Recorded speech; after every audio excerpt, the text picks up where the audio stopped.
Hello and good evening, everybody. Ooh, my voice is crackling.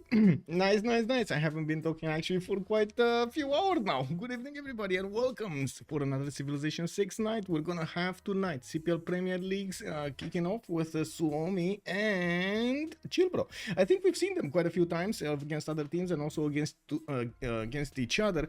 We do need to see what they're gonna go for in the pick and ban phase, and as I can see right now, they're going through the map phase. I do have to point out in the CPL Premier League, we got a bit of a different pick and ban phase. It's gonna be first the map being chosen, and then for bans being chosen, then another two picks, then another, and the rest of the bans, three other bans. Now, and then of course the next two picks for each team.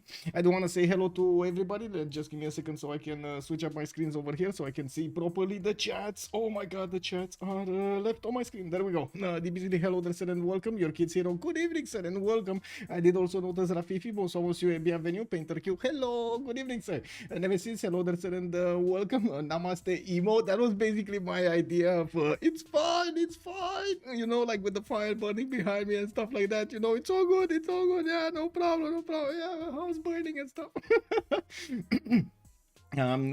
Let me actually, Rambling Man, good evening, sir, and welcome, Pelican Nav. I do see both of you are ready to see this game. I do want to point out, I didn't open up the screen, so there we go. You can actually see it right now, what's going on. They are going through that pick and ban phase, and we do have on each side already 4 maps being banned. We do have a choice between Pangea Standard Ridges, 7 Seas, and Terra map. Oh my god, they actually put Terra map in.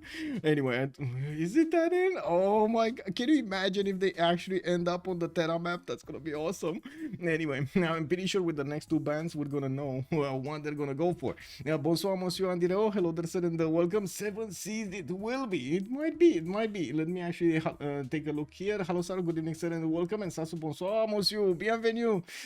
Also, Blaze Cat Games. Greetings, sir. Good evening. Now, I did also notice, Heinie Dave. Good morning, sir. My friend had some hard travel, so I didn't get to see the end of the stream since I only got, yes, HOH did manage to win the first game against COC. We're gonna need to take a look on Friday what they're gonna do next. We do have also the FFA finals on Saturday, and on Sunday the third game between COC and HOH. It's gonna be quite a blasting week, the first week of August. Mustras, also good afternoon, sir. Now, I did also get some extra information. We're gonna make an announcement about the next Rooster Cup. I hope you guys like the first one, and I do hope you're gonna like the next one. It's gonna be a bit more organized. We're gonna give the players a bit more time, and we'll see after the announcement. It should be at the end of August, and from what I understand, it should actually take 2 weekends to actually finalize the Rooster Cup. Looking here on the left side, we do have Suomi. On the right side, we got ChillBro. Looking at the map being chosen, looks like the Beasley was correct. It will be the 7 Seas. We do have it being picked off here, of course, after they took off all of the other maps. Now they're gonna go for the 4 bans, and I do notice Japan has been taken out immediately by Suomi.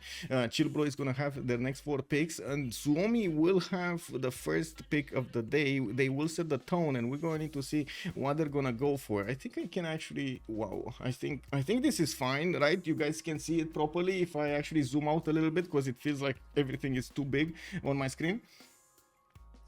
Is it fine? Oh, this is a perfect moment for me to actually take a look at the map and write it down over here. 7 Seas. There we go. Hey, did you guys know it looks like Phyrexis did actually hire a community manager, and she made an announcement on Reddit. I'm gonna read it after this. I hope we see Maya in the game. Yes, one extra thing, by the way, they're playing on the beta. They're actually playing on the beta BBG gameplay. There we go. Beta BBG. I'm gonna put it right here in the title because it is beta BBG. Give me done. There we go. So we're gonna see quite a bit of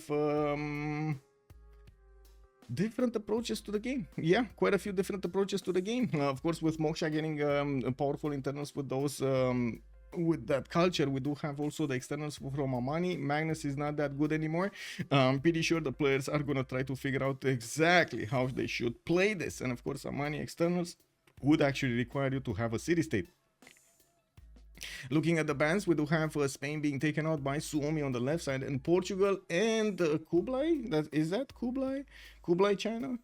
Kublai Mongolia, sorry, Kublai Mongolia has been taken out by ChillBro and Portugal. Another two picks, two bands from each side, and we're gonna start to see those civilizations being picked up. Is Cal community manager? I mean, no, not yet. I don't know. Okay. Well, I guess we got a little bit of time. So what do we have over here from our Civ? You can see it on the screen fine. You should be able to read it all good over here. I see it should be fine. Okay. So she's name is Sarah, and she's super excited to introduce herself in the new community as a new community manager for her access. The question is, why a CM that would be community manager now? You may be asking. Yes, I think so. Well, as we lead up to some very exciting news for Civ7, my goal as your new community manager is to keep up to date with all of the latest info, listen to your feedback, and ensure your voices are heard. Ooh, okay. I've been a long time lurker on Discord, Reddit, CFC, and more. Where? On which Discord? Okay, but I'm eager to dive even deeper into the community and start routing all of your great content, feedback, and cool ideas back to our dev team. And excited as I am to add this role to the team and make Civ7 something you can really look forward to as a community. You should know that your ideas and feedback have already had an impact on the game, and I'm excited for you to see what that looks like. Ooh, baby, we're gonna have at the end of August, I guess in just a few weeks, right? We're gonna have the gameplay reveal. Let's actually see. I'd love to get to know you all, so let me kick things off with a little bit about me. I'm a huge Civ fan that started playing with the 5 version, but grew up watching my way cooler older brother play 4 back when computer rooms were still a thing. Wait, computer rooms are not a thing anymore? Okay. And when I'm not sinking hours into strategy and simulation game, I'm either binging long form videos on YouTube, hiking up mountains, or adding jalapenos onto recipes that definitely don't call for them. Ooh, she likes to be spicy, I see. I feel so incredibly lucky to be able to work in the games industry, and luckier still to be able to work on a franchise as beloved of Civilization. With a series with as much stuff as Civ, I still have plenty to learn, but please always feel free to reach out to me with questions, comments, and feedback. Where? If I can't answer directly, I will always do my best to pass things along on point. You can find me on Discord as well, Sar Firaxis, okay? Which Discord? Because Discord has a lot of servers. Just saying. Which Discord? Because I don't think I can actually do... Can I? I don't think I can actually add somebody on Discord. Anyway, now looking forward to talking with you all and sharing more news when I can. We've got some fun things coming up. I totally agree with that. Sarah might be, I don't know, we'll see. Dragon God 33, wait, Civ7, yes, hello there, sir, and welcome. And normally we'll have news in August, that's what they said, so I'm expecting them to keep the timetable, right? I'm pretty sure they won't, how to say, miss it. I hope they won't miss it. I really hope they won't miss it. Access, hello there, sir, good evening. As long as they have set permissions to add friends. Well, yes, but I think you need a bit of an extra code if you want to actually add somebody like this. If I click on my name, it should actually show up like this. I don't know. I don't know. I remember something. I don't know exactly. So yeah, I'm I guess way too used to using the server side, not the friendship side of Discord. Let's see. Okay, one mass do we have? One pick do we have? We do have Coupe being taken out by Suomi and Dido. I do notice Scythia and Konge have been taken out by ChillBro. On the left side, Suomi is gonna set the tone of the game with Age of Steam. That's gonna be a lot of production, man. It got buffed. On the right side, we do have ChillBro going for Montezuma and Zetian. Oh, okay. I mean, I like some China action over here, and we got Gandhi in the game. Not anymore. You can. So if I actually wait a second, if I search, where do I need to search? Start the conversation over here. What do we have? No. Give me a sec. I don't know exactly. Oh, here? Do I search here? How do I hide members list? No, it's not here. I'm not sure exactly where it is. I'm really not using the friendship button at all. Just big servers. Big servers. That's where the action is. The first button, the top left. I see. Okay. Gandhi over Chandra Gupta. It is what it is. Oh, I'm not sure why Automod caught you access over there. I'm sorry, access. It looks like Automod really doesn't like that FAQ. He doesn't like. Wait. Frequently asked questions, okay. Or frequently unanswered questions, I think that's the acronym, right? We do have Persia being taken by Suomi, taken out by Suomi. On the right side we do have Kublai China being taken out. So both Kublais actually have been taken out, and Ottoman's Kanuni. Now we do have 3 more bands for them to go for, and we're going to need to see what their picks are going to look like. But I gotta say, Suomi over here does look strong with Steam and Gandhi on their side. They got the goal, they got the moves from Gandhi. We'll see if they're going to manage to do those moves against their opponents. With Montezuma on the other side, definitely there's going to be a bit of potential when it comes to the late game war. Also at the beginning, a bit of aggression from the Eagle Warriors. We do need to see if he's going to get a continent split though, if he's going to have access to multiple amenities for him to actually keep on banking on that. Looks like Nedershine is going to be picked up by Suomi as a ban, and I do see the final ban from ChillBro is going to be Egyptian Cleopatra. Maybe double India, it might be. Do you have the goal for the well, I guess if you do go for Reina, yes, you do have. Smorier, hello there, sir, and welcome. Also, give me a second. If you have selected a new user, maybe when prompted to do so, then you have been migrated to the new system. Oh, I see. Very nice. Okay, Rome is going to be taken out by Suomi, and that's the last Civ. That's it. They took out Rome. No more bans for them. They're going to need to pick up the civilizations they have from this remaining pool, and I'm pretty sure we're going to see them. Okay, that was fast. Go. They're okay. They're very confident. They're gonna need to pick up Gaul over here. Okay. I mean, let's see how this goes. Let's see how Gaul is gonna get his Oppidoms. Definitely last game we did have Rage with like what +6 Oppidoms everywhere. Man, oh man, when Mongolia showed up with those Keshiks and a lot of horses, the ponies reigned supreme over there. I gotta say, the ponies did win that game. Unanswered question doesn't start with an A, but I get that most of those questions are not entirely covered by FAQ. Yeah, I mean, he said something with the FUQ, not FAQ, you know, like I was like, whoa, you know, what's the U standing for? Herzog, also, hello there, sir, and thank you so much for the raid, by the way. Good evening. Now we do have to see what Suomi is going to pick up as the roster. They do have 4 civilizations they need to actually go for.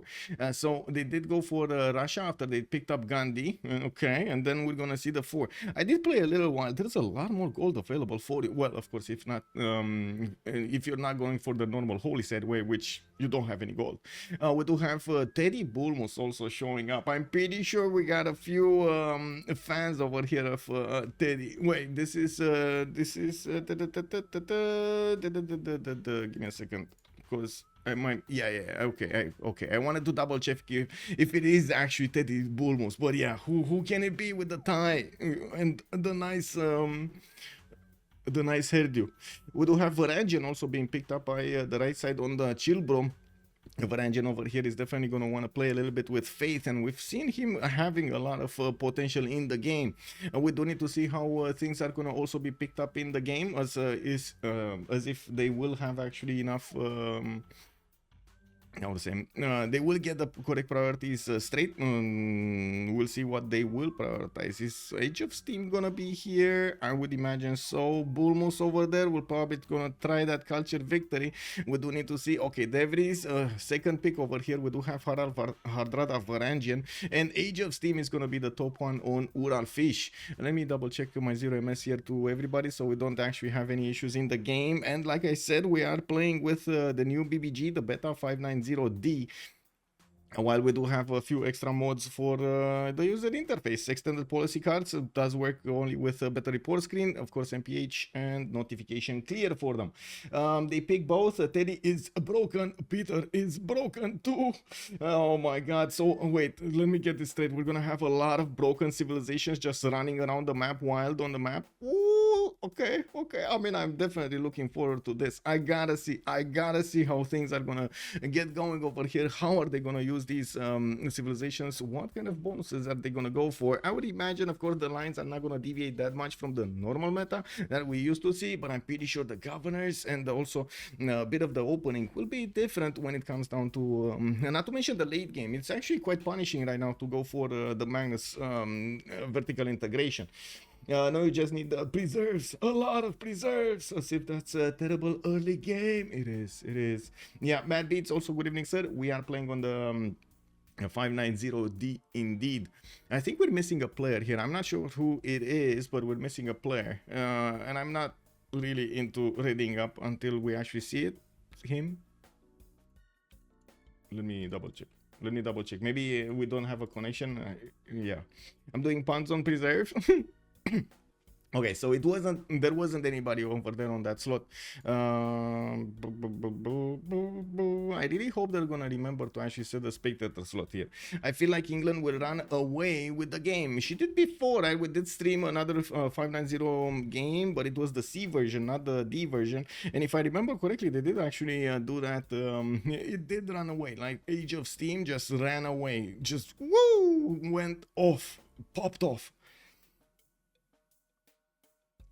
I think we did have quite a few questions about preserves and how they can be used effectively. This is going to be one of those test cases of what you should do with Teddy Bulmos. Now, we did have Teddy Bulmos being picked up quite a bit. I would say in the CPL Premier, in the previous season of the CPL Premier League, didn't really show any kind of gameplay in the CWC. It just wasn't strong enough to actually handle the RNG of everything. And when we did see him, he was kind of a flip of a coin kind of civilization, because it didn't get always that appeal, and of course the mountains and so on.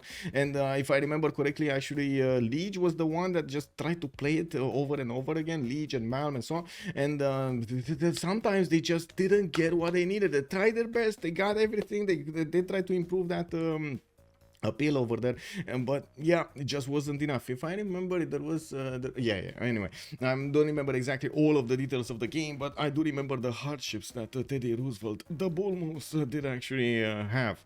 To be honest, I would do a holy site in the camp, take Earth Goddess and Jesuit Education, do a wonder, put 3 TS squares and rush medieval fairs. And in the meantime, woo, party! I see. Also, gems are called preserves. Wait, really? Gems are called preserves? Whoa, okay. So it's your preserve then, if I understand correctly.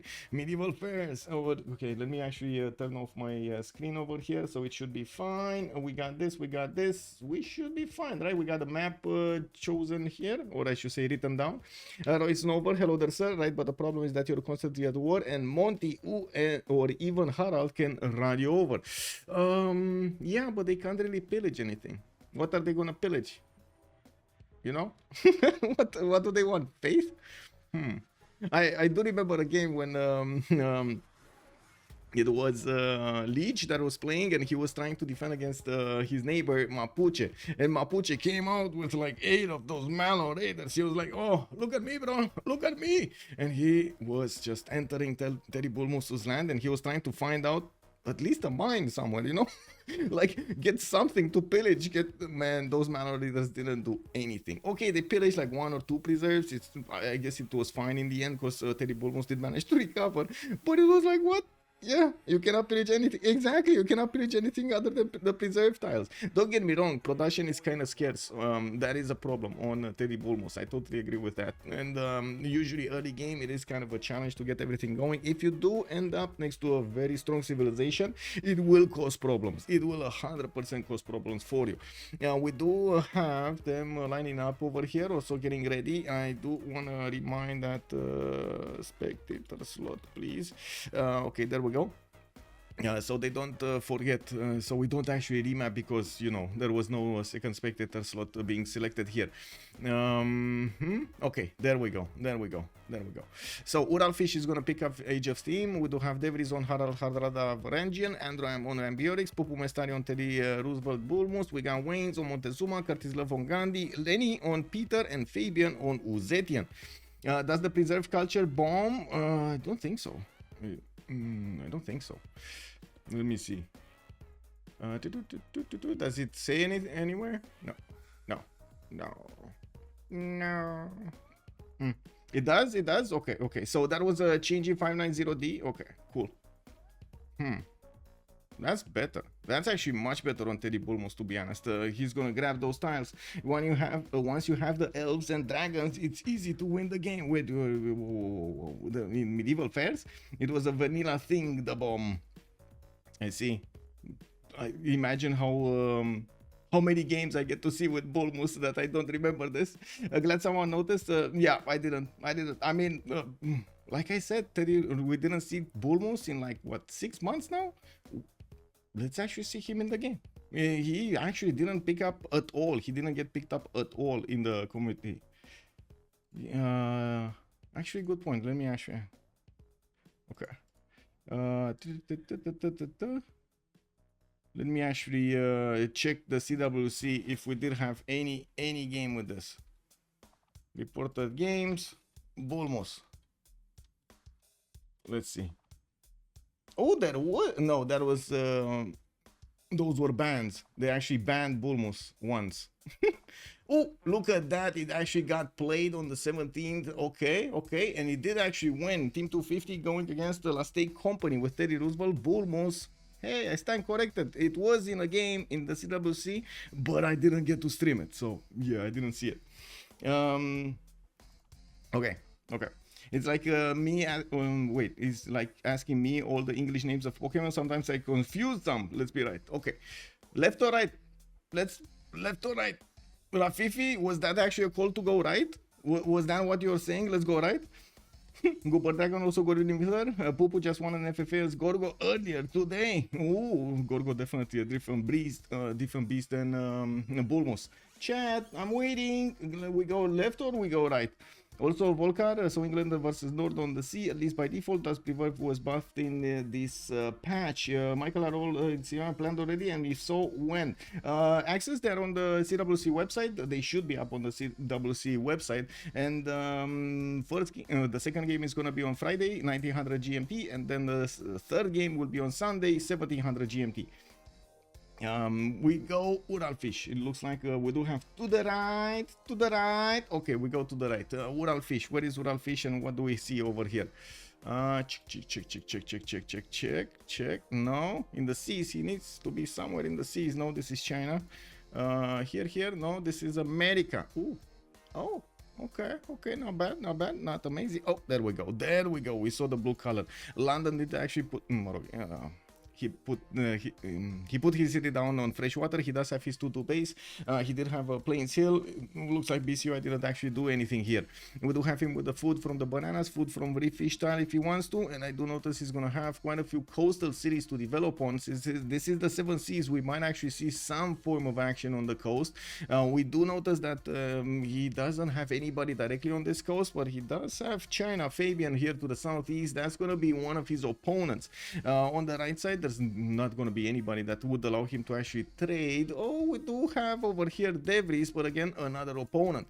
Now, I do see Urallfish is going to have a few bananas to the southwest. We do have him also to the southeast with the coastal settlers next to Wales. No more freshwater, or not easy to actually get freshwater from on the coastal tiles. We do have a river here, but it's actually on the third city that he would need to put, and of course he does have the lake on the left side, so he can go for those harbors with. I'm pretty sure the inlands are going to be settled last. He definitely wants to get as many of those coastals to get the Royal Navy dockyards down and so on.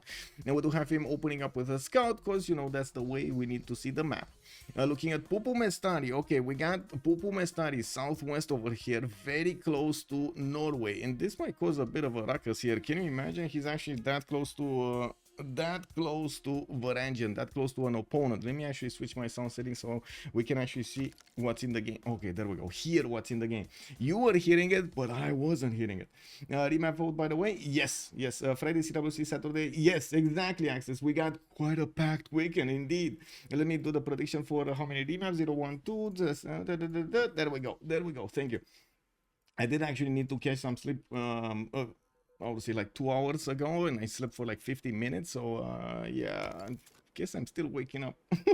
I think this gets remapped. Don't know why, just a gut feeling. Well, let's actually see if Pupumestari here is gonna be happy with his spawn. We do have him getting his 2/2s, and I do notice he's gonna have his truffle to give him some extra gold. We do have him to the right side, also with quite a few series on fresh water. The same can be said about the left. Appeal though, not insanely amazing. Not insanely amazing, I gotta say. This is yeah, this is gonna need some work. Definitely gonna need some work here. Oh well, it is what it is, boys. It is what it is. We do have Pupumestari that will need to do some big brain moves over here to get everything in order. Looks like Gandhi is gonna be on his right side. We do have Curtis Love right next to Urallfish. Oh, this is gonna be a possibility for them to trade. I didn't actually see. I saw Shendu here, so I'm pretty sure Curtis Love could get a city to the north and try to start trading with England on that international water route on the wash. And we do have Delhi getting his scout out. I do notice he does have 2/2/2s to work at the beginning, and of course with his capitals with his underneath the settle 2/2. Easy settle on the cattle tile to the south. Has some mountains, but I wouldn't really say this is amazing mountain ranges. Has a +5 campus to the left side with a few tiles to work, not bad. And I'm pretty sure he's gonna want, well, he's gonna need to discover all of this territory here to know how he's gonna play this out. Good thing is we do have 3 members in a triangle here from Suomi. We're gonna need to see what is their 4th. Russia in the south. Ooh. Ooh, I see. So this is kind of a east versus west, with Suomi having the least amount of land, isn't it? Kind of looks like, right? We do have like Montezuma with an insane amount of land. We got Aduatuca, Gaul with an insane amount of land. Even China has quite a bit of land. Anyway, let's take a look at Russia. Can Russia pull it off? Can Russia pull it off in this? You can work with rainforest. Flat plains is the only thing you can't work with. I wouldn't complain. It's Beta Magnus. It's 4 turns. Yes, it's 4 turns to insert, get himself inserted there.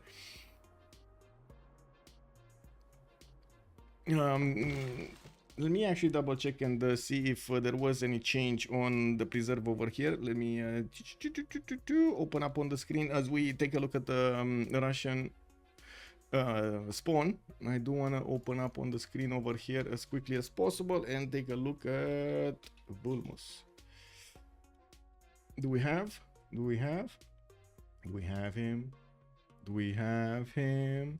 Yeah, culture and science from 4 breathtaking tiles delayed to code of laws. So we're gonna start seeing that after code of laws. And I don't see any preserve change, but let me actually search for preserve. Maybe we do have it. I can't wait for the full build to actually see all of the changes in one single setting, so we don't actually see something. So preserve sanctuary, yes, preserves growth, +1 food and faith if the tile is charming or less, +1 culture if the tile is charming, and +2 food, faith, culture if the tile is breathtaking. Preserve sanctuaries, +1 science and gold if the tile is charming or less, +1 production if the tile is charming, and +2. Let me actually open up the screen here. Gandhi. There we go. These are the changes I was talking about earlier here.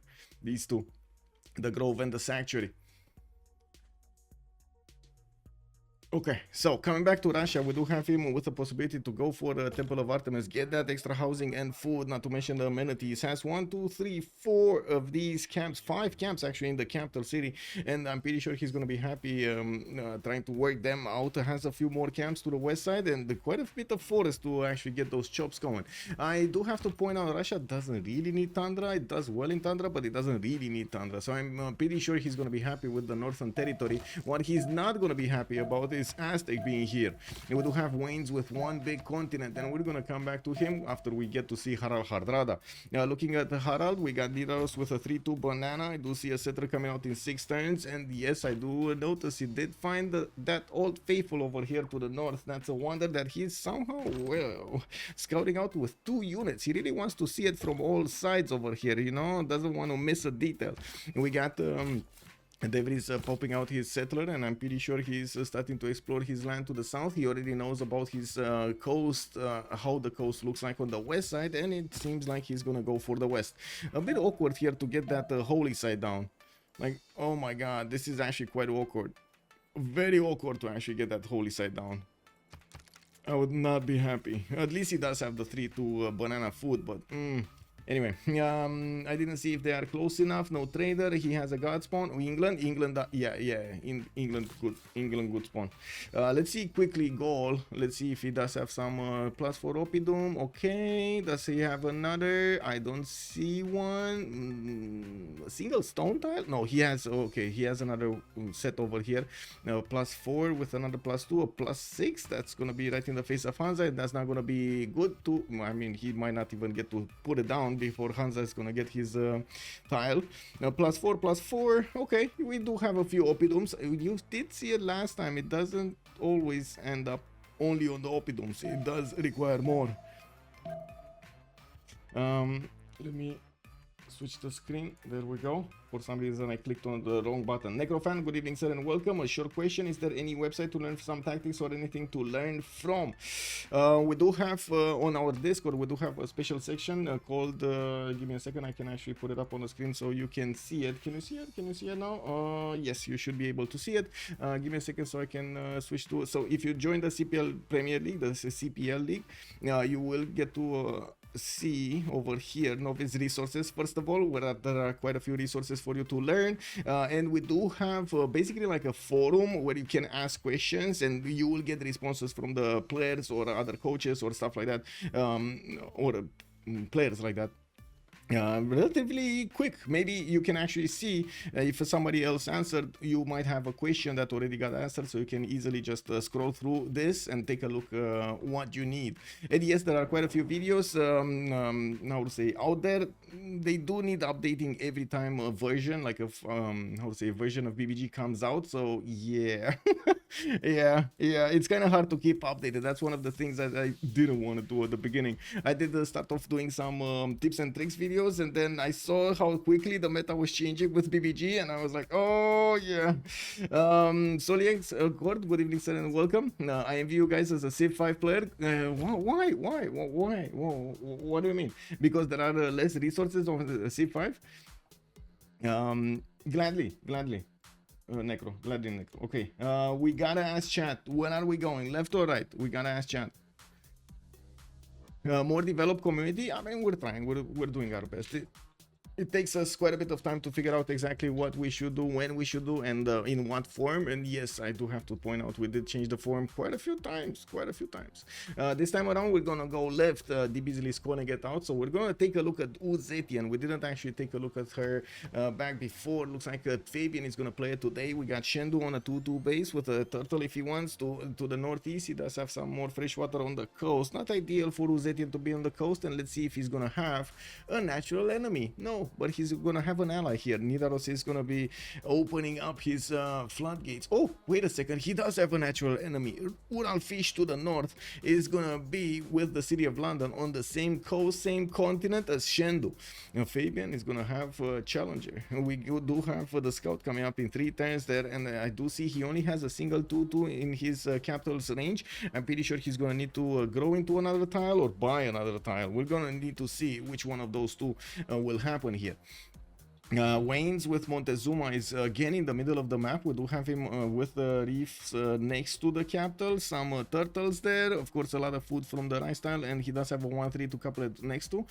We do have at the second population level, we do have an eagle warrior also coming around in 5 turns. He does have a city state to bully, that's Auckland to the right side, and we're gonna need to see how quickly he can actually figure this out.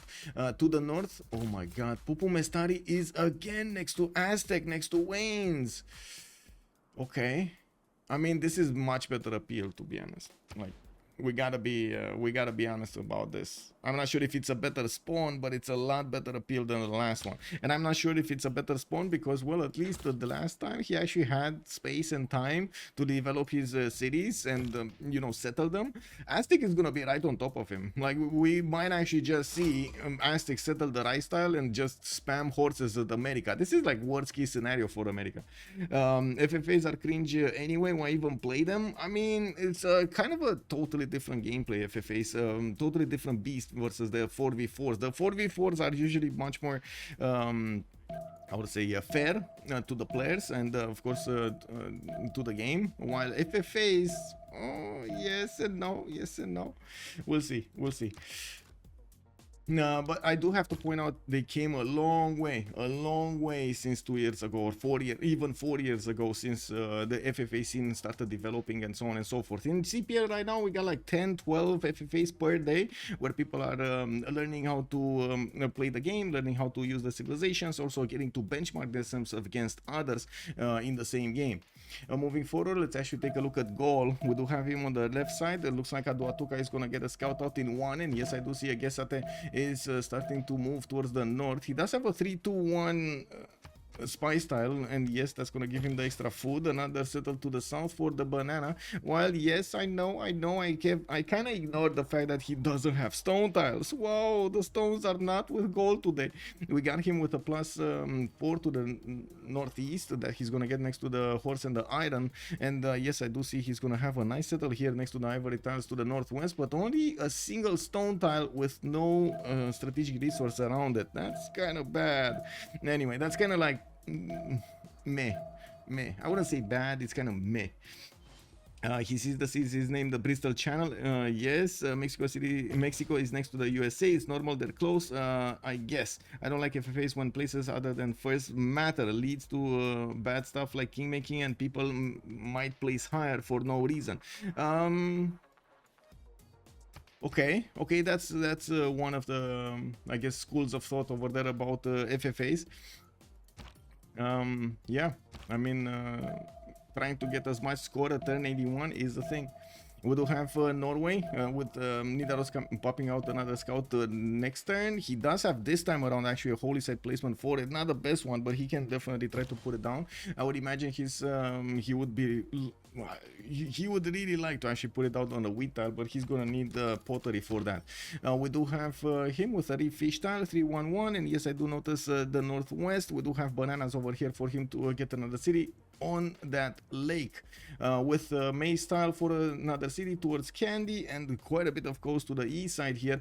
Now we would need to see how he's gonna try to develop his empire, and when and how he's actually gonna go against London, since they are in the Bristol Channel. Both China and Nidaros Devries with Conge will need to do something about England. And yes, we might actually, oh wait, sorry, not Conge, with Varangian, we might actually see quite a few boats just being spammed over here and going towards the English cities. You do notice England has a one tile choke point over here that's gonna be quite hard to pass through, and I'm pretty sure we're gonna see a city being placed over there to try to make it even harder to pass through.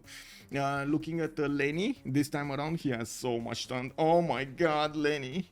Oh my god, Lenny. They burned Lenny. We got St. Petersburg here getting that settled out in 2 turns, and I would imagine this scout is a little bit confused where he would need to go, because, well, there's burning wood everywhere around him. We do have so much extra fertility that will be added to this southern part of Russia. I think it got, yeah. Was it Mafioso? Hello there, sir, and welcome. If you didn't miss golden, you could be the king. Yeah, good evening, sir. Lancer, hello there, sir, and welcome. Didn't realize I did. I mean, to be honest, I did actually how to say announce this quite late. I found out about it late last night. Fire in the tundra. Yeah, who knew, man? There's fire in the tundra. Yeah, well, we do have Russia also with his deer tiles in the capital. I do see 1, 2 of them, and yes, we're gonna probably need to see him settle all around this. Gobustan to the right side, that's gonna put him a bit closer to Norway, but Norway is already engaged with somebody else, so he might not care that Russia is on his doorstep. We do have Curtis, actually, northwest of Varangian also. Ooh. Wait a second, we might have a, well, I mean, trying to get armies through this territory here is gonna be painful even for Gandhi. Curtis Love is gonna get his settled out in 2 turns, and I do notice he's gonna have the freshwater from the rivers to the east, to the south, one to the west side, but it's behind the mountains. It's gonna take a while to get there. Now, while I would imagine he might actually get a coastal here on the bananas, he will not. We do have Montezuma here. Wait, is this gonna be a tryout to actually take out Montezuma with the... No, I'm pretty sure he's gonna stay on land and stay away from the coast. Now, we do have already some of these Aztec units going towards America. and they got discovered, at least I hope so. I really hope, yeah, I really hope so. Yeah, the Eagle Warrior did get spotted over here by an American scout. He doesn't know yet about the second one, and this is dangerous. This is very dangerous. These units will get there in like 3 turns next to the city of Washington, and yes, he only sees one. I believe Suomi did actually remap the first one, right? And I did see there were a few calls to actually set up the team label, so let me do that right now. We do have Suomi on the left side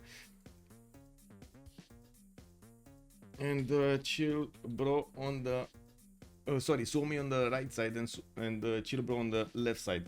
There we go. I just need to put them aligned over there, and I do want to close the screen because we don't need it anymore. We should be fine, and it looks like we do have actually a remap also from ChillBro, so that's gonna be a third map coming up soon. They actually got to save America. I think they just saved America, guys. What does chat think? Did they save America? Varu versus Berserkers? That sounds like a very good hamburger. And see the colors pop? You sound like great Bob Ross. Oh, yeah.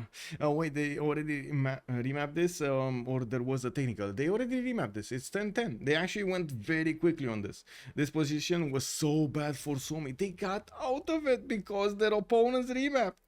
Yeah, wrong remap, bad. Yeah, man. MD jumps a loader, sir.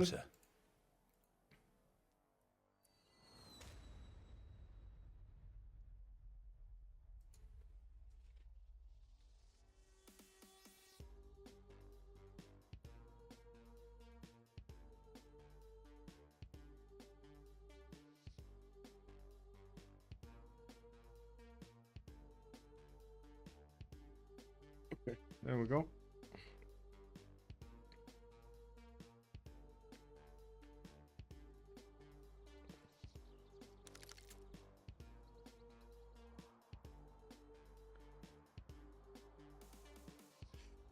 Fabian. Oh, wait a second. We need to ask chat. Are we going left or are we going right? Does America really have any early war bonus or something? No. England 1 versus 3, America fighting Aztec, Gandhi isolated, only good spawn was Russia, but they have no externals because we rarely see them. Yeah, left. Oh my god, everybody says left. Okay, so this time around we're going left. Okay, a second time's the charm. We do have Fabian here to the west side of Bulmos this time around. We do see whoa, wait, what happened? We're stuck? No. Okay, we're stuck. Kick. A little tag over here. Anyway, so we were taking it from the left. We were trying to take a look at Zetian, right? Which is here. Okay, Fabian is with Shendu. He does have a setter coming out in 5 turns. I do notice freshwater 1, 2, 3, 4 cities that he could do. Inland see that he's not really gonna get to trade easily with anybody. I'm pretty sure Gaul is gonna need to put a city there. Okay, that's fine. He's actually gonna get to trade. Okay, we do have to the east side also America. That's gonna take a bit of a punishment here. Also because he does have Aztec on the right side.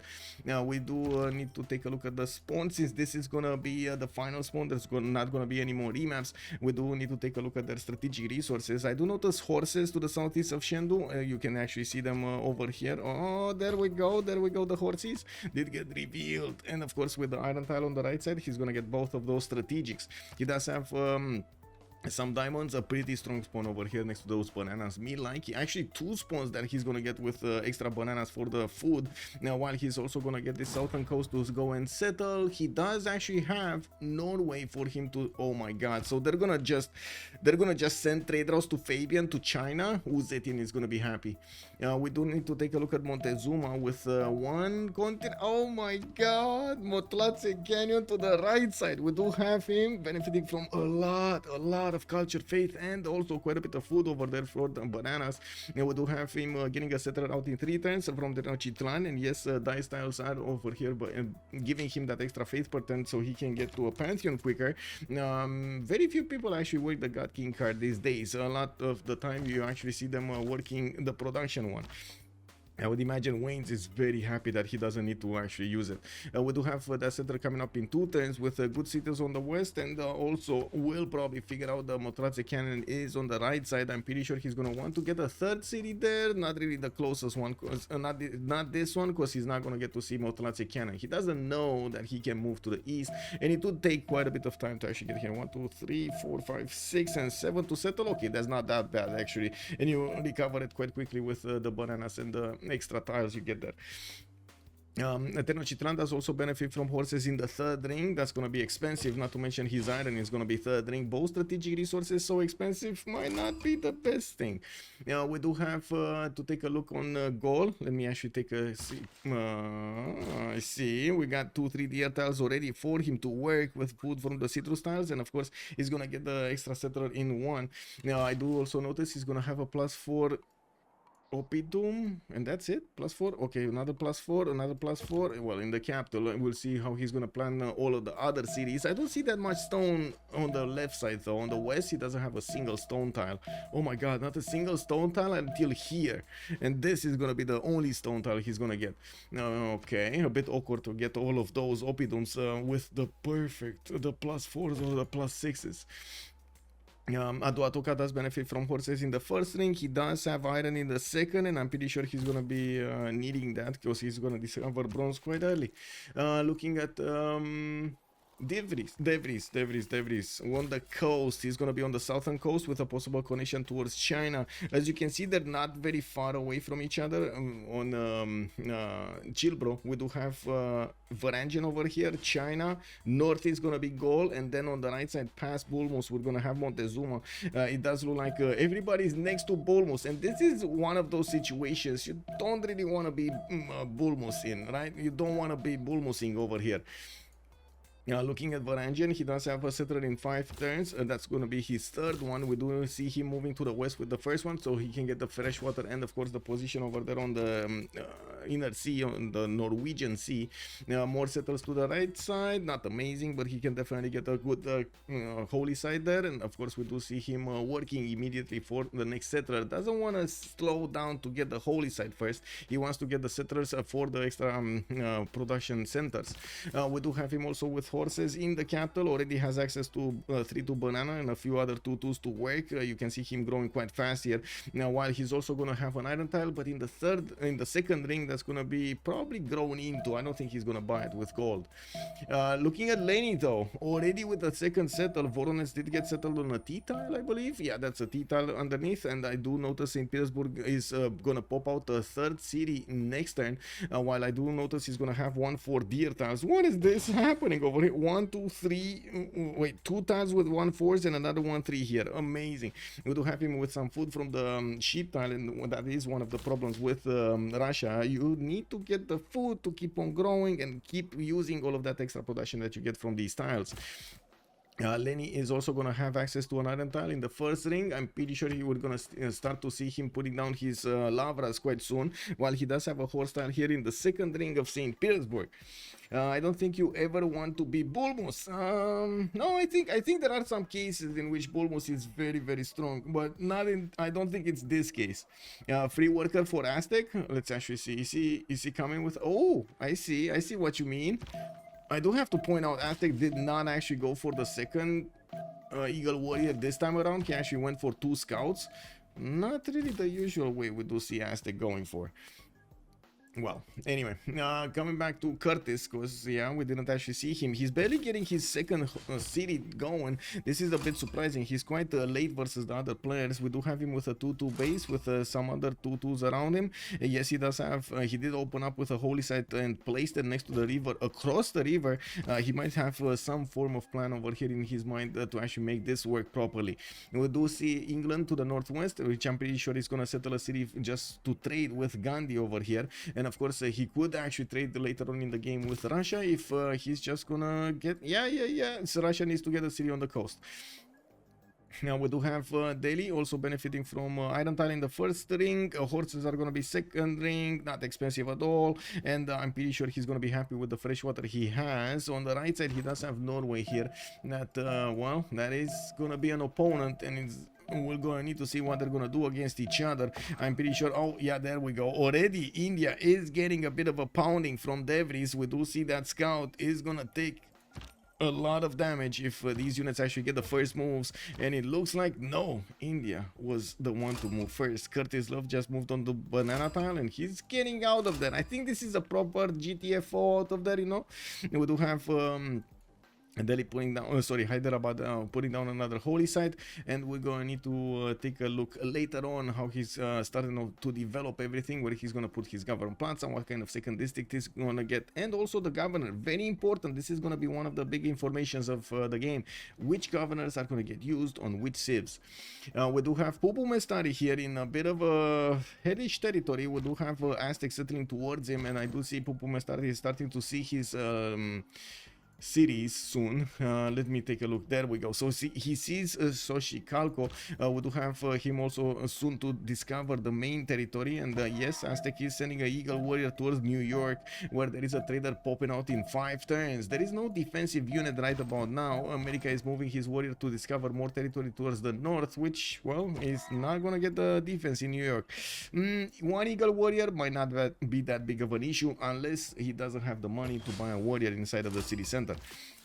Washington did discover Code of Laws. He's getting that extra science and the culture from the breathtaking appeal. We do have him getting a 3rd city out, and I do notice Fabian is coming closer with a scout, which still has movement. We might actually see him getting in there to try to stop the settler from acquiring more territory. I would imagine he needs to make a choice, either here or here. Here, no food. Here, a lot of food, but dangerous territory, and I don't think he has very good appeal.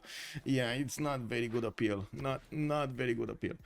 Disaster incoming? Where is the disaster incoming? Did you guys smell Habub somewhere? Where Xochicalco tiles? Well, he does have a 2-1 dice tile that he's working right now, and I'm pretty sure he's just gonna grab the other 2-2s here. It shouldn't be that big of an issue, but it is, I do have to agree, it is a bit more expensive than it should. The American settler. Oh my god, look at this. Fabian. Oh, is this a sin incoming? Is this a sin incoming? G for Russia was the campus to the east. Russia campus to the east. This one? The +6? Oh yeah. Ooh, baby. +5, +6 campuses to the right side. I like. Thank you for pointing that out. I think it misses the team name. Oh, wait. There we go. How did this start? Oh, probably when I restarted, it didn't save the settings or something. And I'm pretty sure I should have the game on. Oh my god, it's full. It should be full screen window. It should be window, like borderless window. I don't know why it's full screen. I'm pretty sure I set that up as window mode. Anyway, I guess that's the problem. That's why I had to restart the game. Kick W, man. Kick W. Anyway, good thing is we don't have these things. I'm very happy about that. I gotta say. We do have America investing into a slinger, and oh, that's a free builder. If the Eagle Warrior is actually gonna get in there, that's a free builder. We do see a warrior coming back, so I guess he's gonna get enough units to defend himself here. Looking at the Urallfish though, let's see, Age of Steam is gonna be to the northwest of Gandhi. We do have Urallfish settling the city of Bristol on a T-tile on a 3-1-1. He does have a 3-2 banana to also get more food, and you can see how fast he's growing his population.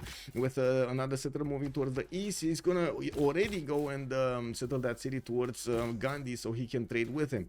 We do have him getting a builder out in 2 turns from the capital. He does have access to an iron tile in the capital city, like in the first ring, and then horses are gonna be second ring out. Has some of these coffee tiles, although I don't think he's gonna want to work them because of the lack of production until he's gonna get that irrigation going. A naked settler. Did he get out of there? Oh, he got out of there.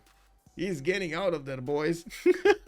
Wait a second. Is he's being forced to settle in the face of Montezuma because of that scout, right? Basically. He's getting oh, I don't know about this, man. We got another scout coming in from the right side, and he's not gonna get to see it when he's gonna be on the 1-1. The scout is gonna be here, and I'm pretty sure he's gonna move on the 2-1 when the settler is gonna be here, and there will be one moment to actually get that.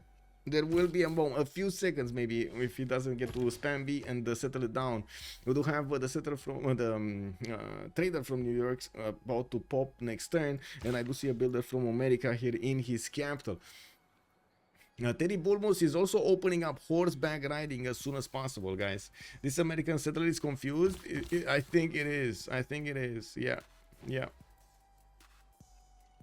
Yeah, it's very confused. Can we get a few, how to say, a few assumptions? Why is this settler so confused? Why do people think this settler is confused? Come on, come on, let's see it in chat. Why do people think this settler is so confused right here? Eagle Warrior and 2 scouts could take New York. Could they take New York? With 2 scouts, yes, but when New York is gonna get a warrior, they can't. I don't think they can take it anymore. I do notice Aztec will have a forest fire in his capital. I think he's actually gonna lose a bit of population, but he's gonna grab quite a bit of extra fertility. Well, I don't think this 3-4 tile actually covers this, or was it? Did he regrow? I think it regrew. Now the thing is, we see uranium, they don't see uranium, and because of the spectator mode we actually see the extra production from the uranium. So I think that's a 3-2 tile and not a 3-4 tile, but maybe that's just me. Aztec Sin not getting into Motlatse. Oh man, did he even find out about Motlatse? Kinda, but not. I mean, he kinda knows, but yeah, anyway, he didn't fully discover it. And we do have the builder that is just sitting around here, and I do notice he did get a pantheon goddess of festival, so he's gonna get that extra culture from the improved plantations. You can actually see it already showing up over here on the sill tile. And I do have to say I'm really sorry, by the way, YouTube. I'm gonna need to actually put the video back together after the stream. It's gonna take me a while. I'm very sorry, YouTube. I'm very sorry. Let me actually get this pop out the chat over here to actually get engaged over here on YouTube as well. Well, yeah, what can I say, man? What can I say? Mistakes happen. Yeah. Maybe he gives the points for the next time. Okay.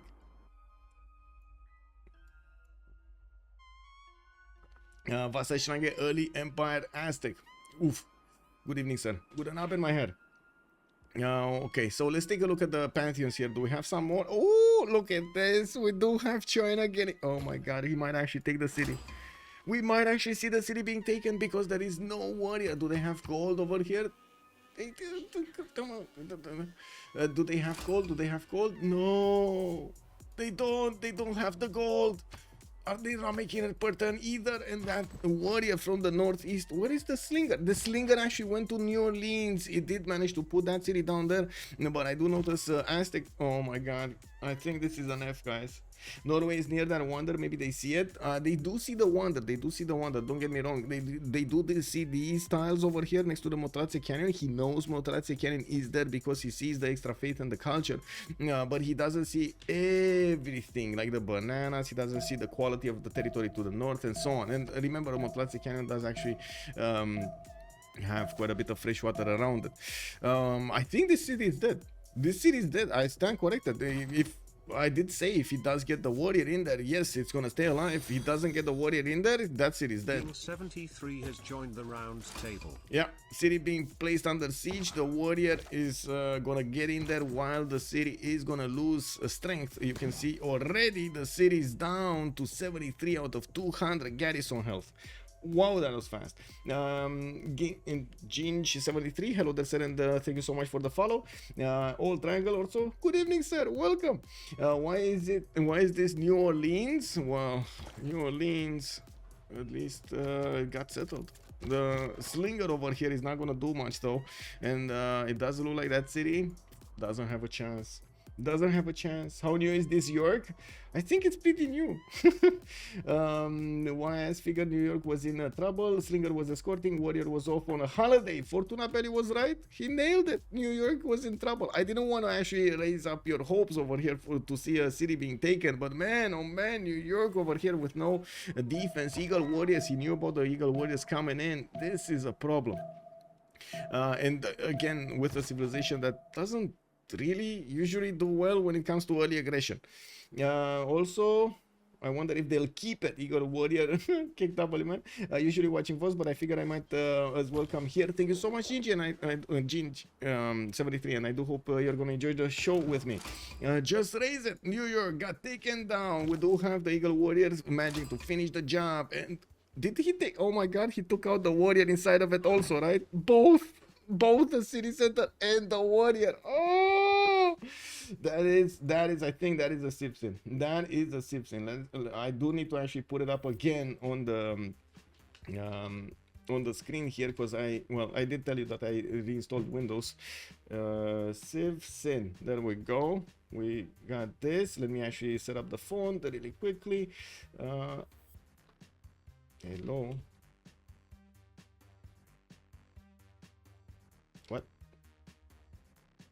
What? Doesn't let me? Lol. Oh my God, never mind. Okay, I'm gonna leave it like this. It's one, and then alignment center, and then this, and then we need to make it smaller. Let me actually kick W, man. We need to make it. There we go. There we go. There we go. We got it. We got it. Yeah, Civ6 1. Daniel Lundberg, hello there, sir, and welcome. Let's move around the map and see what we have here. We do have religious idols as a pantheon for Russia. Looks like he's gonna get that extra faith and gold from his improved mines, and I'm pretty sure he's gonna have quite a few of these G's to go for. Lavras coming in, and we do see Lenny on 13 faith a turn. Mazurus, thank you so much for the follow, sir. Looking at the other ones, England is gonna have religious settlements. I do see he's getting scouted by Aztec, and I do see a slinger managing to push that back. Urallfish is gonna go for the fourth city here, and yes, I do notice also India did manage to put that city down on the northern inner sea. Jabalpur getting a holy site. India did go for sacred path. He's gonna get the extra adjacency from all of the rainforest and forest around his holy sites, and of course he's gonna be happy with the +6s over here already. This is gonna be quite a bit of extra faith he's gathering from the beginning of the game on 11 at the moment and 25 production. On Zetian, we do have city Patreon Goddess, the 40% towards the first district in the city, and I do see another settler coming up from Shendu. Wait, did they change this? Did they change city Patreon Goddess? It would probably flip. Baxter, hello there, sir, and good evening. If they would have kept the city, it would have 100% flipped over here. When they would have gotten into the golden age, I don't think it would have flipped before. But anyway, there's not a lot of population in Washington to push the loyalty on that city center. And yeah, well, anyway, New Orleans is one pop, so I'm pretty sure that doesn't actually give you that much loyalty pressure. I mean. Looking at Gaul, we don't have him with a pantheon yet, and I do see he already got 4 cities down, starting to improve his settles, and of course got the stone tile and the iron improve. He's gonna get his horse soon, and we do have him starting off on some more builders and a trader from Samaro Briva. He's probably gonna start trading externally so quickly over here with China. Ooh, that's gonna be fast. I do see Aztec did go for Goddess of Festivals earlier. We did notice this. Bulmus did not get a pantheon yet, and of course he's down a city.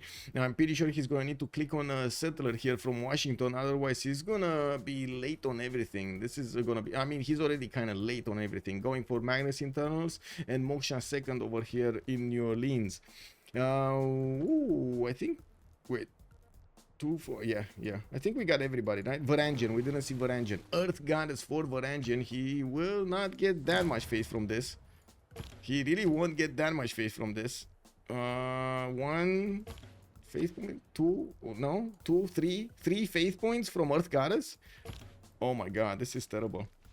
Why didn't he choose God of the Sea or something else? Anyway, now we do have him getting some of his improvements in the water. I do notice he's going for Holy Site prayers, so I'm pretty sure he's going to want to get that religion soon enough. We do have him, of course, putting down more Holy Sites, and the skills mode did manage to get a +4 over here next to the coast. This is a +3 next to Salzburg. These will also give an extra GCC towards his harbors, and he's going to be happy with that. WMS cast, hello there and welcome. Not keeping was a big mistake. Interesting. Okay? I mean, well, he did lose a scout here for that endeavor, but I'm pretty sure Waynes is happy with the result. I would imagine he's gonna want to get a few early units, and I do see him going for campuses first with Moksha opener in Tenochtitlan. He's gonna get the culture and he's gonna get the science to get to courses quite quickly. This is gonna cause quite a bit of a discrepancy between him and America. He's gonna have a lot higher technology and strength to go against his opponent here. Now we do need to see how Gandhi is also going to approach his war against Norway. We do have him quite close to Norway, which just got a religion. Looking at this, it's going to be feed the world with tithe for the extra gold, and of course the food that he's going to get from his shrines and temples. Not bad. His state churches are going to be quite nice. Looks like also Kumasi is getting converted here. There is an Amani going into the city of Kumasi, and Norway does have 1, 2, 3, 4 units that he can upgrade from that city center. Ooh, India might be in trouble if he doesn't get a defense here. I do see Curtis Love is defending his holy site here in Jabalpur, and well, he does have a slinger moving up to the north. No other unit coming in right now, while he did manage to push back a scout from his territory. We do have a banged up warrior here. I do notice he's also starting off with Moksha here in the city of Delhi. Moksha internals are interesting though. The extra culture, if you didn't see, by the way, the extra promotion on the governability of Moksha on the right side, we do have the Citadel of God with domestic trade routes to Moksha cities provide +2 culture. You also gain faith equal to 25% of the construction cost when finishing buildings in the city. Not bad. And since you're gonna build quite a few of them in the capital city, not bad to get that faith. Oh my god, you already call it out. Win predictions. We should do the win predictions. Okay, we should do the win predictions. I usually wait for the a few turns before, but that's fine. How many? No. Wait a second. Who will win? We do have Suomi on one side, and on the other side we got ChillBro, and that's it. Okay. Submission period, I'm gonna put it for like 30 minutes, although it might be too big. Okay, let's go 15 minutes. Let's go 15 minutes. USA. America lost a settler. Oh, he lost a city, sir. He actually lost a city. There was a city over here on the horse tile, and there's only a circle of shame right now. Only a circle of shame. Yeah, we do have Moksha establishing in that city of New Orleans next turn, just as well as in Tenochtitlan. We do have a lot of culture opener for Aztec. You do see Waynes is on 10 science and 11 culture, with Moksha barely establishing. We do have him upgrading his dye styles, actually quite a few of his plantations and the bananas to get that extra culture going from his pantheon. We do also need to take a look at his techs.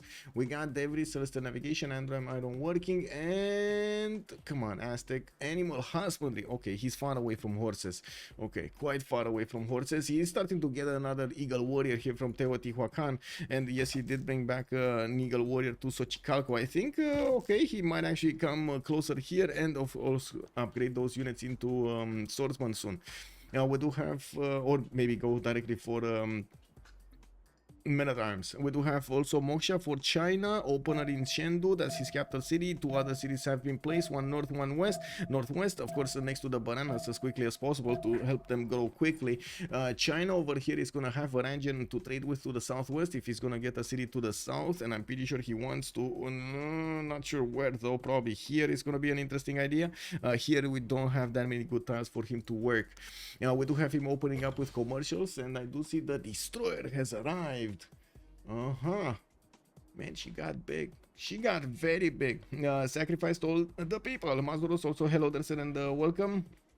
Saloris, I don't think I actually said hello. Good evening, sir, and welcome. Are they allowed to rename cities? Yes, I think so. Not the city states, though, because otherwise it's becoming confusing very quickly. Okay, so what do we have in terms of cities? City states. We do have Rapa Nui, Antananarivo, and Kumasi available for them for the culture bonuses. We do have for the trade city states Mogadishu and Samarkand, and I do see Kabul with the military and the CAD. Nalanda with Hattusa will be the only ones for science, and I do see Hattusa is going to be to the northwest of England, which needs to be discovered. I think actually Gaul is going to discover it quickly, and Nalanda is over here on the land between China and Varangian, to the north of Varangian. Very hard for well, others to actually get in there. Looking at Russia, we don't yet have him getting a religion, and I'm pretty sure he's just gonna passively get those great prophet points. Well, did he not get it? He's on 5. Oh, there we go. He was just selecting it. I was watching the points and I was like, well, no, this can't be right. He needed to have it. Choral music and lay ministry. Give me a second so I can actually close the door, because the cat is gonna open it up, and she might actually get in trouble with the other cat.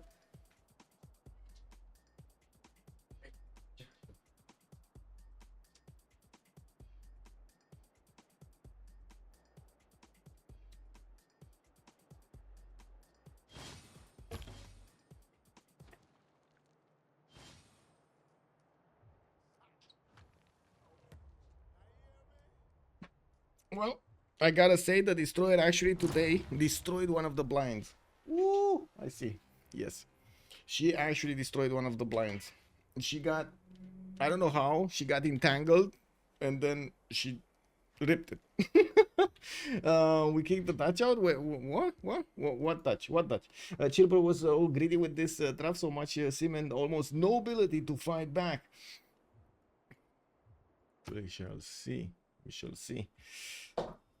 Royce Nova, I do have to say at the moment, ChillBro does look a little bit ahead of Suomi here. We're gonna need to see how things evolve.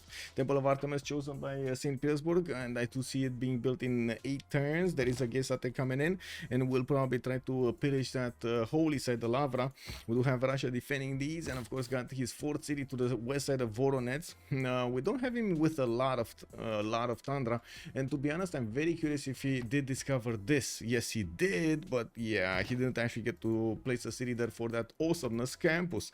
Looking at Varangian, we do have him, of course, working on his shrines, and I do say he's gonna get the settler out in 2 turns, while he's also getting his missionaries to convert the city of Sarpsborg for that extra feed the world. We do have in the Great People screen, in the merchant screen, more Zankian for the extra trade out capacity. Aryabhata is gonna be the first one for the scientists, so I'm pretty sure Hypatia, well, it's gonna need to be, we're gonna need to wait for him to appear. In the general side, we're gonna need to see who's gonna put down encampments, even though I kind of feel Aztec will want at least 1 encampment here. Now we do need to see also America getting 1 encampment here. Horses are coming around from Washington and New Orleans. We do have, there we go, the first encampment here being placed down by Waynes, and he is gonna get 4th settler from Tenochtitlan, but unfortunately for him, we do have Urallfish sending one of his Victorian warriors to from the east side of Tenochtitlan going into that border. Now we of course do see Waynes immediately redirecting some units so he can actually fend off that attack. Looking at also Gaul, since he did go for Lady of the Rizer Marshes, he's going to start getting extra production points in Noviodunum, where he does have quite a bit of floodplain territory. With Oppidums coming around, that's a +2 there in the north. He did place this +4 to the northeast, and well, we're going to see if he's going to get it to a +5 with 2 other mines. I doubt that he's going to chop that deer tile, but I do know quite a few people that will say, I see deer, I see stone, I see chops. There's no other way. What, improvements? No, that's a lot of production. Also, Norway can pump out berserkers too if needed. Yes, sir. And I think he will try to do that from the city of Kumasi, which is right now converting, well, getting to Sus. We do need to see what kind of technology is he gonna want to use against India. And of course, if India is not gonna be respectful of what's happening here, he might actually have a problem. Norway already did manage to get the holy site, and I'm pretty sure he's gonna pillage it, slowing down India a little bit more. We do have India already with 20 faith a turn, while Lenin is on 33. Devri is on the other side, on Hardrada is on 23 of his own, with 35 production points though, a bit more. And yeah, there we go. Actually, it looks like Devris could not manage to take out that holy site first. There was a first move here from Curtis, and well, it was successful. Looking at England with the religious settlements, he's going to manage to get quite a few other cities here. Definitely has more placements northeast towards Kabul, north of Bristol, also to the northwest of London, not to mention south. There's quite a bit of a river here for him to go for. Doesn't need to worry about Gandhi, so his southeast is protected. West side, there's nobody. There's a big mountain range, and of course past that it's Aztec. Now I would imagine Waynes already has a target in his mind, and the territory between them does look very, very, very, very problematic problematic to actually get an army through. That's a lot of hilly terrain, not to mention forest and rainforest. Norway will long ship. Woo woo! Row your boats. where is he gonna long ship? What is he gonna do here? He doesn't have anybody on his coast. Oh my god, I would be so happy if he would have had somebody on the coast. He's putting down harbors here, and I do have to point out he's gonna need the 7th hope for his government plaza. Definitely he wants to get those harbors out quickly, and of course benefit from the extra gold. And I do see another one here from Civ6, a +2, and this should be like a what, +7? Yeah, +7. While he's gonna get another +5, should be next to Sarpsborg. We do have him already with the 4th population in Civ6, and I'm pretty sure he needs that 7th one in Nidaros. The fact that he did get feed the world is gonna allow him to grow much quicker here.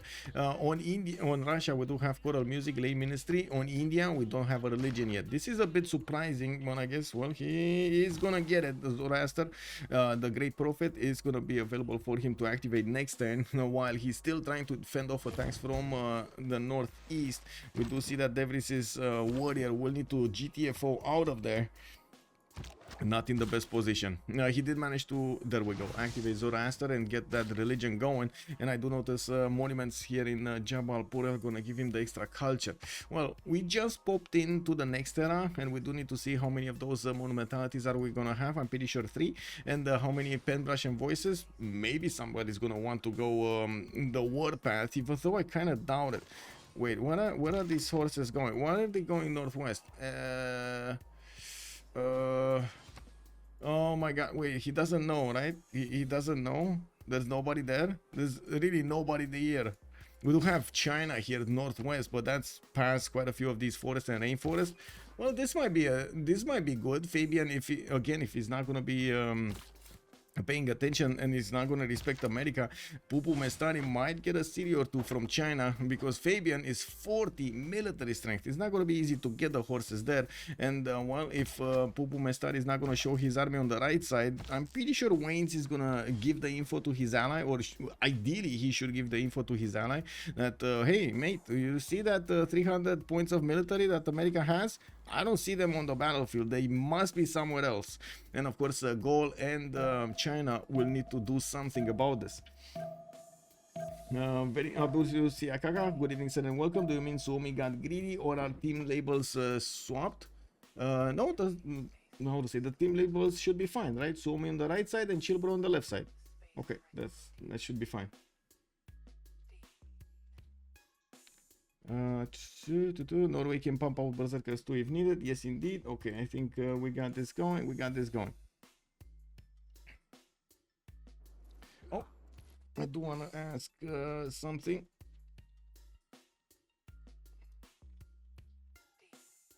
Let's see if I do put up a show over here for the likes. Let's see the likes. Okay, what do we have here?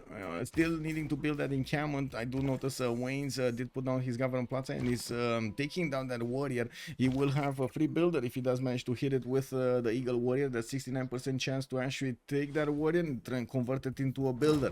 With 4th city moving to the west side, he was planning on going for Motlatse Canyon. Unfortunately, of course, the English warrior did slow down his plans. I do notice Wannes does have a few of these Eagle warriors on the front line. And wait, there was a horse here. Where did the horse move? He actually moved all of the horses to the west side, so there's like a single archer and a slinger next to New Orleans. Okay, well, Moksha did establish in that city center. We do have Wannes in the capital, and yes, I do notice he does have a few builders helping him improve this territory and chop this territory, while the horses will take how many turns? We got 1, 2, 3, 4, 5, 6, 7 to hit. Ooh, okay, that's gonna be a while. 7 to 8 turns to actually hit Shenyang with multiple horses. Okay, we'll see. Let's see the Golden Age points. Zetian, Penbrush and Voice Golden Age on 4 cities. We do have him going for commercial hub investments. Really want Zankian for the extra trade out capacity. While I do notice he's on 10 science and 25 culture. 41 points of production with Moksha established already in that city center. I do see Government Plaza also establishing in 2 turns. And of course, we do have more settlers coming around. He's in full sim mode since, of course, he doesn't really think that America is going to attack him. Well, that might be a surprise. And we got Wayne's also, Montezuma, the 3 cities, and he did go for a pen brush and voice for this. He did actually cross the river towards that, towards that archer. I was thinking Pupumestari might have not actually seen the Eagle Warriors move, and yeah, he did. We do have Xochicalco, Tenochtitlan. I do notice the English warrior did make it out of there alive, and yes, with Moksha in the capital, he did manage to put down that Gavron Plaza next to his districts, science districts. The campus is 15 science with 24 culture at the moment versus Pupumestari 6 and 8. Oh my god, that's a problem. I think that's a problem. That is a big problem. Can you show the military score of America? Yes, sir. 275. Ooh, nailed it. I said 300, but he's like very close to it, right? 275. Instead of containing the guy into Irel, he now gonna bother relevant players. Cupcake, good evening, sir. Yeah.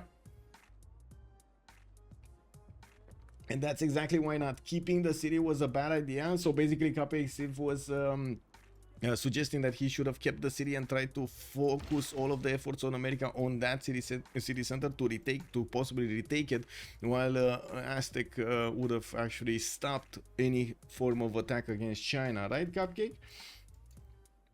Okay, now moving forward, Androam is already with 4 cities, going for a Temenaki from Novio Dunum. He's one-turning the Gavron Plaza from Aduatuca, and yes, I do see the settlers are getting out of his cities. 1, 2, and another 3. Another third one is coming out from Samarobriva.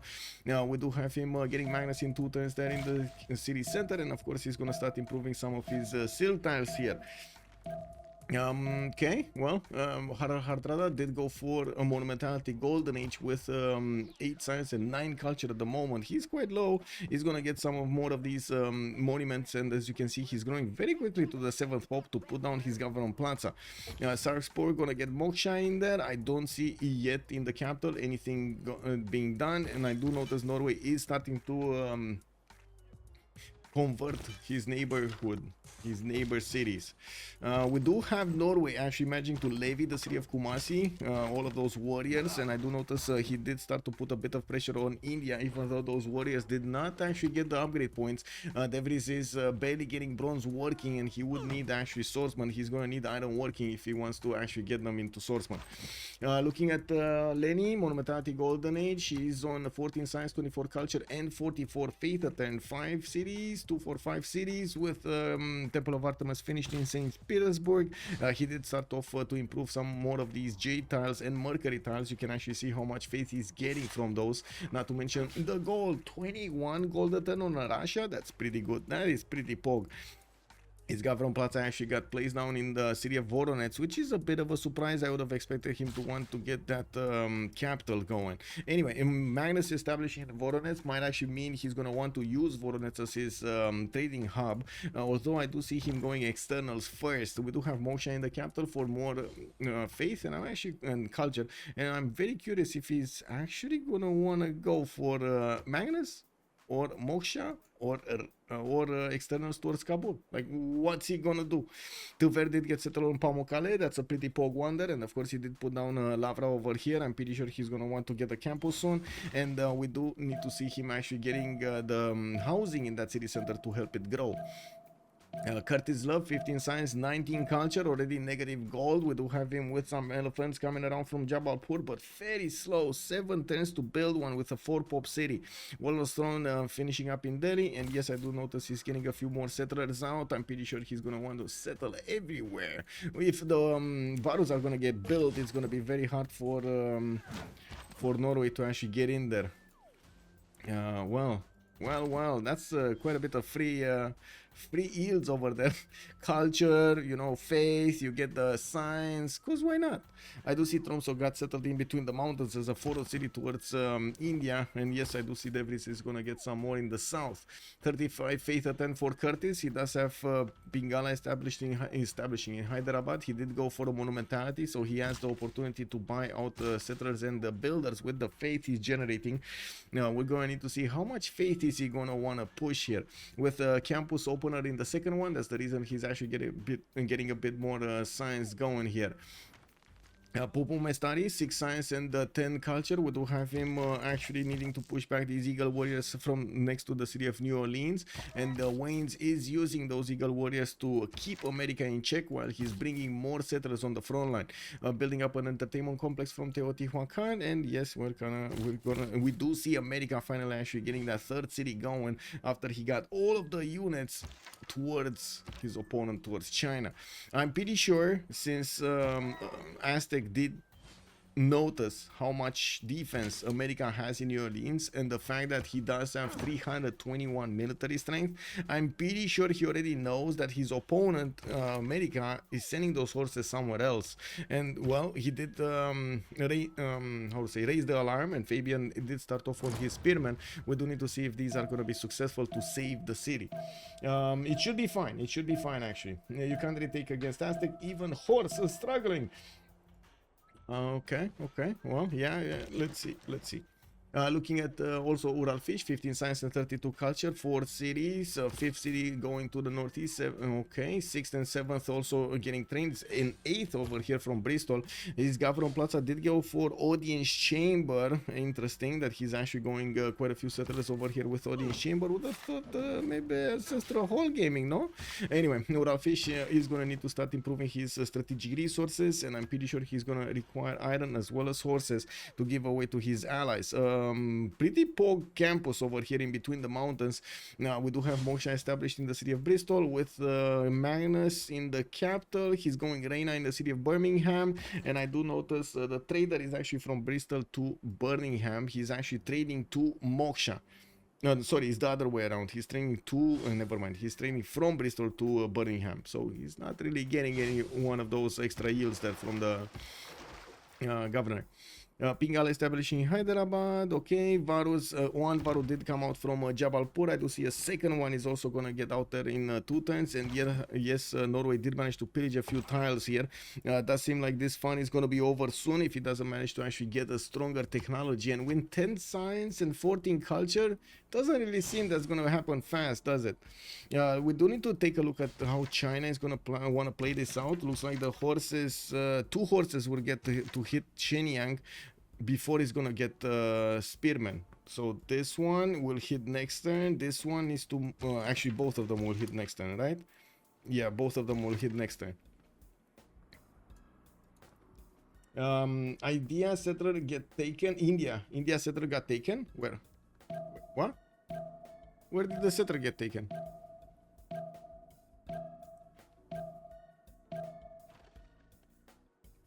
Was there a settler loss over here on India? Because I do see 2 settlers moving to the west side. Maybe there was one to the southeast that got taken, even though India does have a warrior there. So I would imagine that might have been safe. I don't know. But yeah, I do remember there was a settler moving here, southeast. South of Delhi. Okay, so here somewhere. Yeah, okay. Anyway. That's yeah, that's unfortunate. That's a city for a city, right? Okay, let's see China. Yeah, there we go. 2 horses did attack into the city center. That city's dead. Pupumestari is coming back into the game. Woo! We got a game on our hands. We actually have Pupumestari raising his army from the dead and going to take a Chinese city after he lost one to the Chinese scout and of course that Eagle warrior Vastic.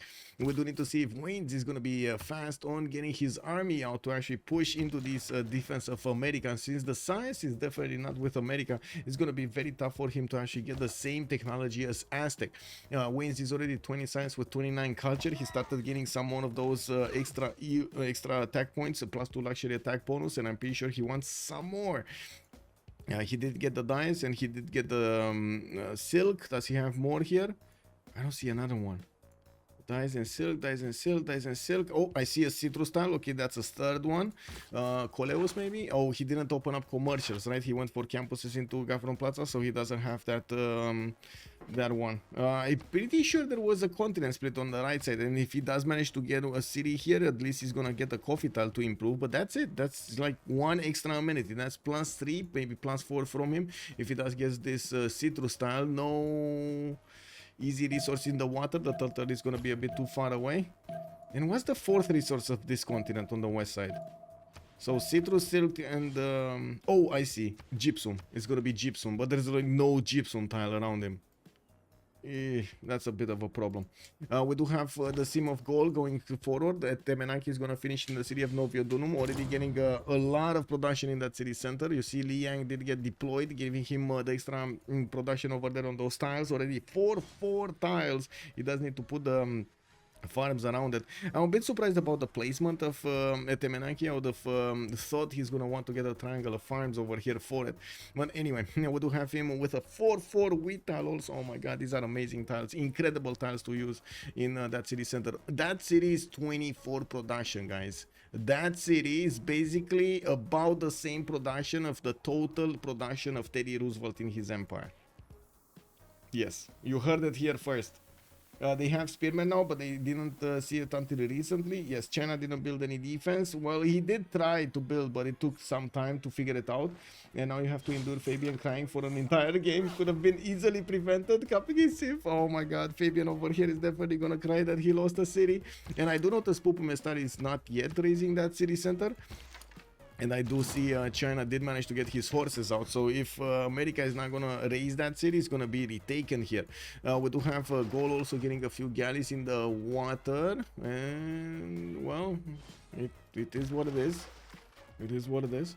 With Hanging Gardens also coming out from Avaricum and Noviodunum going for pyramids. These are a lot of bonuses that Gaul is starting to bank up on his side. Not only Temenaki for that awesome production, pyramids is going to give him 1 extra builder charge on all of his builders, and also will give him 1 extra builder. Grazie free builder and 1 charge for all existing and new builders. This is awesome. It's going to be awesome for him. With Hanging Gardens, he's going to get the extra growth, 15% towards the growth in all of his cities. And of course, he's going to get extra housing around it. Not to mention Avaricum is going to get some more extra housing. Some more sauce around there. I do see Salar de Unioni is not going to be settled by anybody. We do have Norway actually managing to pillage the holy site, the Lavra of Russia. And yes, I do see some campuses are coming around from Russia. The first theater squares have been built in the Russian cities, giving Russia 4 great writer points a turn with 2 great artists and 2 of these great musicians. I'm pretty sure he's going to be happy trying to get those writers into the amphitheaters. Although I do notice he's trying to race for Hanging Gardens. It does seem like Noviodunum is just going to get it passively next turn. No problem for Gaul to use that extra production. Androam is on 90 points of production, significantly more than everybody else in the game, including his allies. Okay, so that city did get raised. We do have America switching direction towards the goal. Very nice move here from Pupumestari to not go and poke the bear. China did get a defense up. It was kind of useless to go keep on bouncing. Although, if he does go towards the north, he's going to get the opportunity to hit the Gallic cities. MD Chops, thank you so much for the 7 months. Much appreciated, sir. And also finally, guys, finally Twitch actually gave us the option to show you the how to say the plus goal for every month. I'm right now at 75 out of 100 at the end of the month. So basically, yeah, that's the goal I'm gonna try to achieve. I think you can see more details if you click on that plus. It has like the word written plus. D Beasley playing with China. Emotions. Yes, exactly. The bull moose. The bull moose is loose. Well, Aztec did start to upgrade his swordsman in the city of Chempoala. I don't think this is going to be a good enough unit to actually do the attack. Well, I guess we're going to need to see when Aztec is going to get the general. Although I still don't believe it. We should have enough production right now from America to get that going. Rage of Boom, good evening, sir, and welcome. Thank you so much for the raid. Oh my god, GG, by the way, a few days ago, and I hope you're prepared for Friday. That's gonna be quite something. Welcome, everybody. We're watching ChillBro, it's ChillBro going against Suomi, and we did have already quite a bit of action. First of all, it looks like we did have a circle of shame here on the horses. America did lose a city to the Eagle Warriors of Aztec. Then America got very mad, did not build his third settler until he got the horses to China. China lost another city here because of that, and I do notice America right now is about to breach the defenses of Gaul here. Well, I should say the invisible boundary that Gaul has in the south of Avaricum, and I do notice the Gesat It's gonna be so slow, so slow. Wait a second, he's actually getting a Geisate a little bit slower than getting Hanging Gardens. Wow, that's a bit of an awkward position here. Anyway, Pingala establishing that city center. We got Reina in Samanobriva, a few traders going around, and in 2 turns he's gonna get the pyramids. Russia is also going to get a few horses of his own, wants to push back those warriors, and it looks like he's sending them towards the city of Kabul, where Oracle is also getting placed next to that city center from Kazan. Padana is going to be finished in 3 turns from St. Petersburg, and of course he did not manage to get Hanging Gardens in the city of Tula. That would have been quite nice for him to get the growth in these city centers. You can see they're growing nicely with Feed the World, but not very nice. Wait, did he actually get... No, he didn't. Norway did get Feed the World. Russia did get Choral Music. So yeah, they're not growing that nicely. I did want to correct that. They're not growing that nicely.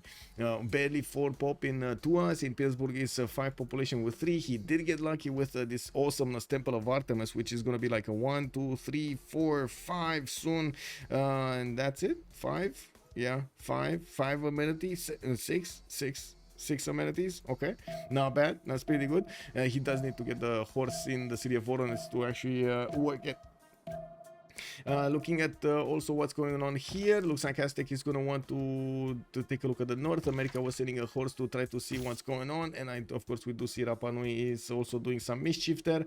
We do have Norway also getting ironworking next turn. He still has quite a few levied warriors from Kumasi, and you can see the Varu is taking a few hits from the Kumasi archers. We do have Curtis Love with quite a few Varus, even some going towards Tromso, and this might cause an issue if Curtis Love actually crosses the river on the T-tile. I'm pretty sure the warrior is not going to stop that elephant. You know, warrior here, elephant here. Warrior here, elephant here. That's a bit of a difference, how big the difference is. This is beta, sir. Yeah, totally missed that. Yeah, Sleeping Giant indeed. Okay, we do have Victor establishing in Chempoala, and I do see Waynes has been working on encampment training projects. He's gonna get one of the generals soon. America did also put in the card, and I do see an encampment from New Orleans. We do need to see Washington also working on World of Throne, while Pupumestari is only on 9 science and 15 culture. This is unfortunately quite a slow result for him. Let's see the horses. No unit to actually stop the horses of America from going into the Gallic borders. 1 unit would have stopped this all. Like if you would have had a single unit in the south of Avaricum on the 1-tile choke, he didn't have any problems. But now he's going to need to hard build swordsmen, and until he's going to get them on the front line, well, these American units will have their way with the cities here, pillaging the mines, trying to do some mischief, setting up fires and stuff like that. Yeah, Domzi, hello there, sir, and welcome. This will be a quick one for sure, looking at all of this war. I mean, to be honest, well, yeah, they're poking everywhere. I'm not sure if it's gonna be that quick, but yeah, it looks like it's chaos everywhere. Now we do have England also getting the religion of India here. We do need to see if also England is going to get the religion for India, try to get it in there in the Indian cities. India, I'm pretty sure he's going to be happy if his cities are going to be converted by his next door, or I guess at least a few population points are going to get converted by Norway. We do have Curtis Love actually moving with that Varu. We might actually see him trying to shift. No, he's not shift entering. Yes, he is. Yes, he is. And he will get to hit the city of Tromso at least once. Unfortunately for him, the Norwegian swordsman did get promoted in that tile. That means that the city's defense is a little bit higher, and it will withstand the Varu attack. He will need to also upgrade the units in Kumasi, and as you can see, the Varus are starting to get a bit too close for comfort. I would say this is a bit inside of his comfort zone, right?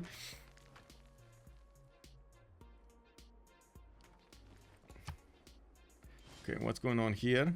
Okay, we do have the general recruited by Aztec. I'm pretty sure we're gonna see next turn or in the next few turns America getting one. He's on 3, so 3 turns away from recruiting a general. I would be extremely surprised if anybody else is actually gonna pick these ones up. India is on 0 points. Aztec is 24, so he got another one of those projects going. And I do notice finally he actually pushed all of the units towards the east side, so he can grab the tiles from Motlatse Canyon. We do have more swordsmen also coming around around from Teotihuacan and Xochicalco. While I'm pretty sure he's gonna try to go for men-at-arms. We do have Montezuma discovering apprenticeship in 4, and he's gonna get civil service in 2 turns. That's also gonna be an issue for Pupumestari to try to get to a military alliance. He's gonna need to get to the civil service civic, and he's barely on drama and poetry. He needs to get the recorded history and then civil service. It will, and of course defensive tactics. It will take some time to get in there. With Governor Liang established in Charleston, we do have a builder coming around. He's probably going to start chopping more builders here, starting to improve, and of course still is poking around the city of Gaul here, taking off the mines of Gaul, feasting on those units. Okay, is he going to get a city? I don't think so, right? The swordsman should pop inside, and it should be a bit too strong for these horses to attack into. We'll see if he actually wants to sacrifice a few of them. Maybe with like 2 horses sacrifice, he would take the city. One turning a campus in Novio Dunum, that's an insane amount of production that he's benefiting in that city center, and I do have to point out the 115 points of production that Androam right now has on Gaul. 31 science with 34 culture, only 3 gold, but of course with Reina established already in Samarobriva, he's just waiting for those trade routes to actually pass through. We do need to see the damage here. Yeah, it's not enough damage. It's not enough damage. The mines are gonna go poof, but yeah, not enough damage to actually take Avaricums without sacrifices. Russia is getting coursers, and he will start hitting the city of Kabul on the west side. That would actually open up a trade path towards England quite easily. Now we do have Moscow also putting down commercials for those extra markets. Voron is doing the same. He's gonna get finally a splendid one in that city center. Okay, nothing happening over here. Do we have anything over here? No. Swordsman. Okay, more settlers coming around from Wayne's. It looks like he's quite happy to just keep on simming. Stirrups coming up in 10 turns here. Interesting that he's choosing stirrups instead of men-at-arms. I'm very curious about this. Okay, I guess he does want to have a faster unit, even though he's pre-building a lot of swordsmen. Interesting. Anyway, we do have India also stopped by the Norwegian swordsmen from actually taking over Kumasi. The Norwegian swordsmen are not strong enough to attack back into the Varus, and yes, we do have this Varu getting poked by quite a few archers, slingers, and the swordsman here. As the swordsman might actually die, there are 2 Varus that have a targeting solution on him. I'd sacrifice, at least try. I mean, those horses are not going anywhere else, right? So unless he is actually planning to do some more damage, maybe even take down these oppidums. This will be quite a bit of damage actually if he does take out the oppidums. That's a lot of production lost. You can see that how Androam is trying to tone down the damage of these horses by attacking into them with the swordsman from inside of the city center, trying to also protect one of his banged up swordsmen, putting it into an oppidum. That's one district that actually has quite a bit of defense. Yeah, that oppidum looks like it's gonna get targeted. What is it? Or is it not? It's not. Okay, so 1 horse died, 2 horses died. We didn't have any actual damage, like a unit died, but I think it was a swordsman, right? The swordsman from inside the Vavaricum died. So 2 horses, 2 ponies died for 1 swordsman of from Androam. I think he's happy. I think he's happy with that result. Yeah, okay. Builders, army of builders from Aztec. Probably feudalism timing is coming out soon. Yeah, he did get feudalism, or he's just starting up, one of the 2. Varangian, I do see him putting down an encampment from Sketsmo. He did go for Warlord's Throne as a Gavron Plaza specializing building, trying to get a little bit more production into those cities. And of course, we're going to need to see how he's going to fare here against India. Curtis Love is not going to be allowed to free sim. While England is starting off on his free sim, we do notice Urallfish is on 20 science and 44 culture. Does have his campuses coming around soon, and he did manage to use the refish tile to give them the extra adjacency they needed with the Gavron Plaza also there, getting at the audience chamber. Zetian did plug in one of his spies in that city center, but I gotta say, there's no commercial for him to actually steal the gold from. He's getting sources in the city of London, and we're going to need to see what he's gonna do to actually train that spy. He should have slammed. He could have slammed, yeah, he could have slammed. I guess these horses are not for that. Whoa, did he just 1 turn Colosseum? He did 1 turn Colosseum. That's a 1, 2, 3, 4, or 3, 4. Wait, 2, 4, 6. Yeah, 1, 2, 3, 4, 5, 6 city Colosseum. No, 2, 4. Yeah, 6 city Colosseum. Bayrex is it 7? 247? 7 City Colosseum. 7 City Colosseum for Androam. 126 points of production, guys. He's 4 times the production of Teddy. Teddy did choose to go for drums of war. He's getting the production and of course the resources for the military units with 15% production. Unit maintenance is also going to be reduced. He did go for Warlord's Throne, less maintenance also from that, more production. We do have him still having a few builders to improve his territory. He's not going for the 4th or the 5th city here, and I do notice well, he's gonna have quite a he's gonna need to rebuild his army because he basically lost it to the north. He only has a few horses that have been doing damage to Gallic cities and units, but could not manage to actually take down cities here. Behold the power of amenities. Yes, let's actually see. We do have +6 amenities in most of his cities. I see 2 cities with +6, 3 cities with 4 cities with +6 out of the 7. That's pretty good. That's pretty good.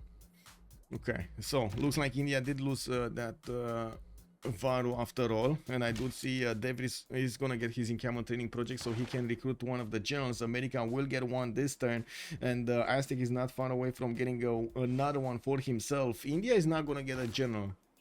Interesting. Is actually Norway gonna get a general? Let me see how many generals got picked up. 1, I think 2, right? That's it? 2? Yeah, 2 got picked up by Montezuma and by Teddy. So there are 2 more available for them. Aztec should pick one up. And, well, Varangian. Oh, well. Gandhi. Varangian over here, man. Varangian. He only picked up an admiral. No general. Teddy Bulmus got to pick that one up, and that means he's gonna need to get at least 2 projects going. Anyway, now we do have China getting converted. Looks like Fabian is gonna send a few more cities towards the northwest. He did replant Xi'an. That was one of the cities that America did manage to take away from him, and I do notice America did manage to pillage quite a few tiles, and he's probably gonna take out another archer here. I'm actually quite curious if he's gonna try to run away with the horse, try to get in the inner city tiles of Gaul, and of course drag all of this army towards the north, or is he gonna try to do some more damage here? Pupumestari does not. Oh, he did manage to take one down, and of course take down the campus for the extra science. That's a lot of science. That's like 3 turns worth of science for him just from one pillage. Looking at Aztec putting his general on the front line. We do have New Orleans also with a general on the front line, although Aztec stirrups in 5 turns. Feudalism. Oh, he did not manage to get feudalism at that point. Wait, he finished the builders before feudalism? Okay, or I really hope he didn't. I really hope he actually left them on 1 turn. He did finish them before. Okay. Well, I saw he was finishing them, and I thought he actually has feudalism. Looks like he doesn't. Okay. We do have Wayne's about to settle Motrazzi Canyon, has another settler going towards that location. I'm actually quite curious how, where is he gonna settle all of these?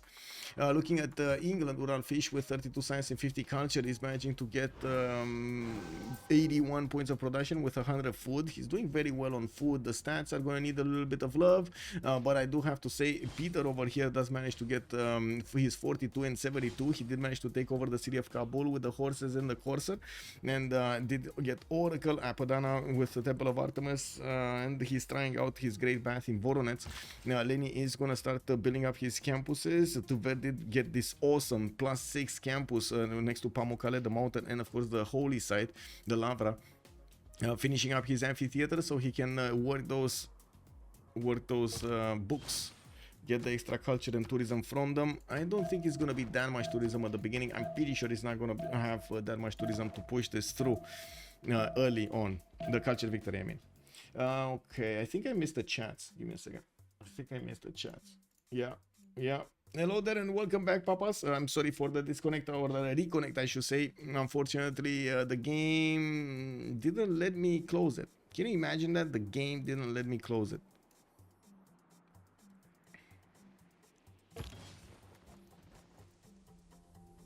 Okay, well, wait a second. Where is this dominant religion coming from? England. He did get Zen meditation and stewardship. Ooh, this is gonna be a big Gandhi. Curtis Love though is only 37 science with 25 culture. Does seem like this war is taking a toll on him. He didn't need to get back with his Varus, and I'm pretty sure we're gonna see Norway here getting a few stronger units with 25 science and 43 culture. And De Vries is gonna get his feudalism next turn, putting down a few more campuses. That's a +4 in between the mountains, and I do notice he's still working on his encampment training projects, while India did not manage to put down an encampment and finish it. He did put one down from Madurai, but 8 turns to finish in that city center, that's a very long time to actually get that going. Now we're looking at the next, like, what, at least 5 turns, 10 turns, between 5 and 10 turns, until we're gonna see some upgrades from Norway, which will put the Indian army on the back foot. Yeah, we do have from the north also Leninleich with a few horses that would be available to defend against a Norwegian push. I'm pretty sure Norway is thinking more about India than he's thinking about Russia here. China also getting new horses out. He started trading externally towards his ally here, towards the Gaul. And I do notice Ib Fadlan is going to be the next merchant for him to pick up. Coleus did get picked up by China, not by Montezuma. He's not gonna like this. Montezuma did get another general though. He did recruit Shun Tzu. That means Gandhi's not gonna get a general. Gandhi 0 points. America making points. Aztec is starting to make points, 2.3. And Norway is about to get another one. Norway is about to get another general. Yeah. Well, one general Ash. Not another one. This is his general basically. Are you able to check Empire mode to see adjacencies while in spectator mode? No. Or wait, let me see. No, I'm pretty sure no. This is it, right? The Empire mode. It doesn't let me. It doesn't tell me the adjacencies. But usually I do. How to say? I do figure them out quite quickly. Teddy should never leave that. It's a sin. Teddy should never leave that. You mean the what? Domzi, you mean the what? Curtis gonna have 4 religions at some point? Yeah, I know, right? That is pretty good gaming. What's America plan if this army is wiped out? Rebuild, I guess, and hope, pray. I think pray is the strategy here. I'm not saying it's a good strategy, but I think it's the strategy. We do have him praying that his opponent Aztec is not going to attack him before he can get to a strong technology to fend off attacks. With 13 size, you can imagine that's a lot of prayers that he needs to do. Now, we do have quite a few more units coming around from Aztec, and since he did manage to get 2 of these generals, he has one from each side, so one from the east, one from the west. Motratsi Cannon did get settled, and I do see he is going to get all of that faith and culture going. Right now, Aztec is on a 65 production with 37 science and 50 culture versus Pupumestari 13 and 17, 3 times the stats. Aztec has 3 times the stats. Also, Gaul over here is going to be quite a bit of a beast with 143 production and finishing up Colosseum that early. He's going to have faster production towards everything, not to mention the yields towards everything. With feudalism, he's going to start getting all of these +6 builders because, yes, you know, pyramids is over there.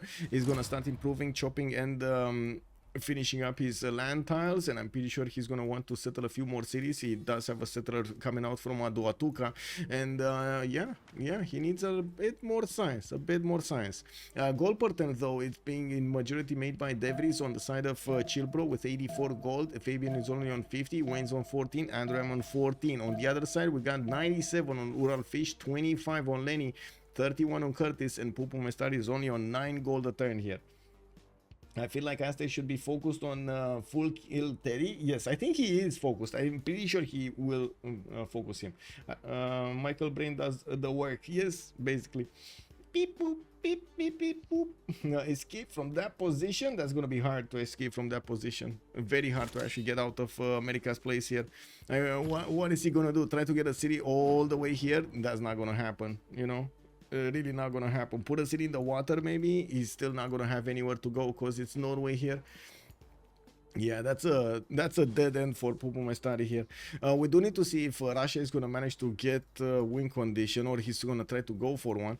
We do have Norway also positioning quite a few archers to push back the Varus, and he was successful doing that. De Vries is starting to get horses out, and it looks like target will be Nalanda, a 30 defense strength city, while Leni is the Suz of that one. He probably wants to deny it.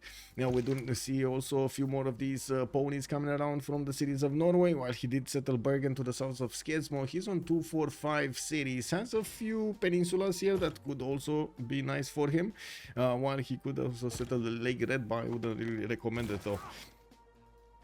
We do have India soon to finish that encampment in Madurai, even though he doesn't have a chance to pick one of those early generals already. These ones got picked off, all 4 ones, 2 of them by Aztec, 1 of them by I would say by Norway, and 1 of them by America. Next one will be Timur, and it's 75 points. That's significantly more expensive, 2.5 times more expensive. Irfanlan, next one, China 5.7 points. We got Russia also getting 2, India getting 2, England getting 1, Gaul getting 1. Doesn't seem like a lot of people did go for this. We got a quick pause, never mind. Mahabodhi Temple started off in St. Petersburg to finish off his religion. He's gonna get 2 apostles, and he's also gonna get 2 Diplo points, 2 Diplo victory points, which are gonna be very important if he actually wants to push this a little bit later. At the moment, Russia is only on 39 tourism a turn with 84 culture, 50 science. He does manage to get the goal going, and I'm pretty sure he's gonna start going externals with Reina established in the city-state of Kabul. We do have more settlers also coming around, and he sent a few units toward the south to maybe attack, counter-attack against Norway here, or just fend off attacks. I guess this is more fending off attacks than actually doing anything else.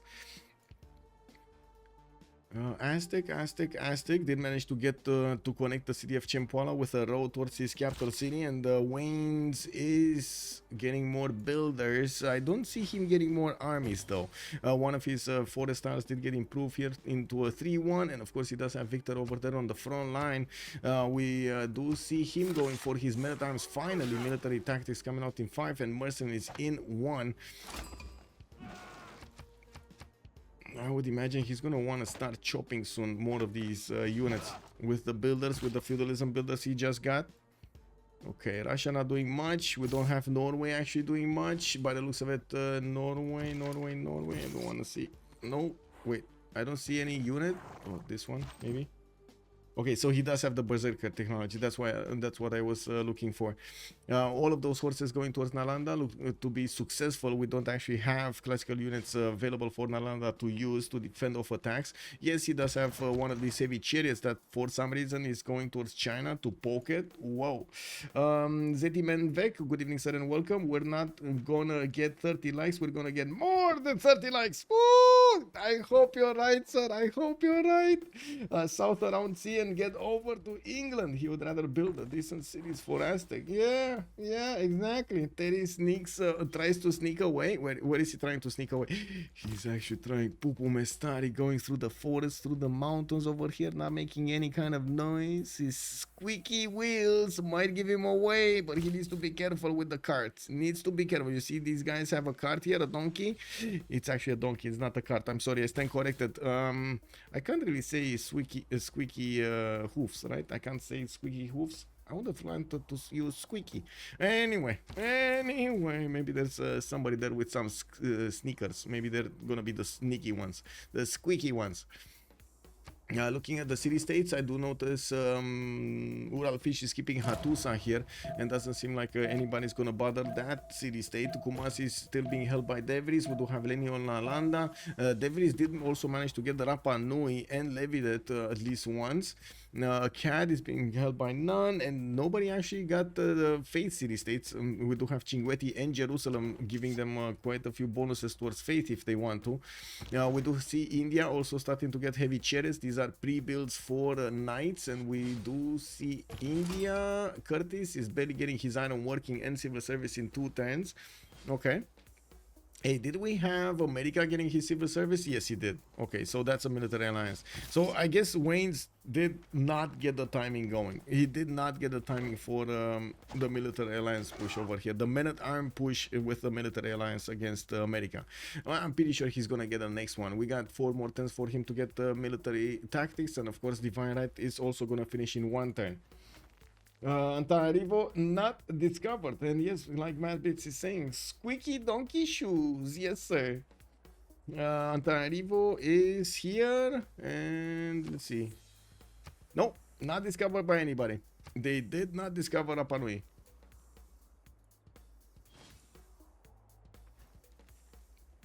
Mausoleum at Halicarnassus coming out from London. I do notice he's gonna start chopping a few more of those tiles. Yeah, we do have Bristol placing that +5 campus in the mountains, doubling it with the card, and did manage to jump up to 58 science with 61 culture.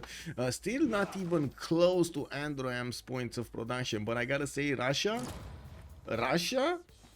is much better than Gaul here.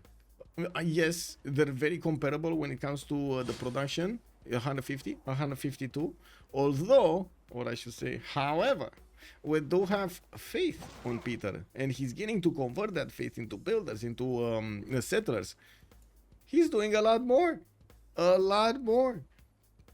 If everyone watching right now hit like, you'd have a minimum 42. Woohoo! Yay! It feels like America is super far behind. Yes, wait. Oh, they're passing the scientists. And wait, did we actually manage to get to... oh, we're at 21 likes. Very nice. Very nice. Thank you so much. Much appreciated, sirs.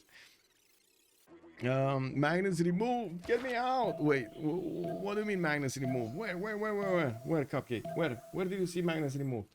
Oh, was that in England's territory? Oh, he did manage to do that. Yes, he did. Okay, well, he did manage to put a promotion also, the cat burglar to steal the great works as if 2 levels more experienced, and we're going to need to see when those other spies come out from China. I do see Nalanda did manage to counterattack here against Norwegian units, but unfortunately couldn't do much. These horses are definitely stronger than those archers and warrior. Finally, Norway is gonna get these horses in, and I'm pretty sure he's gonna start bonking against that archer soon. Not to mention hit the city once or twice. Wait, Curtis Love, India.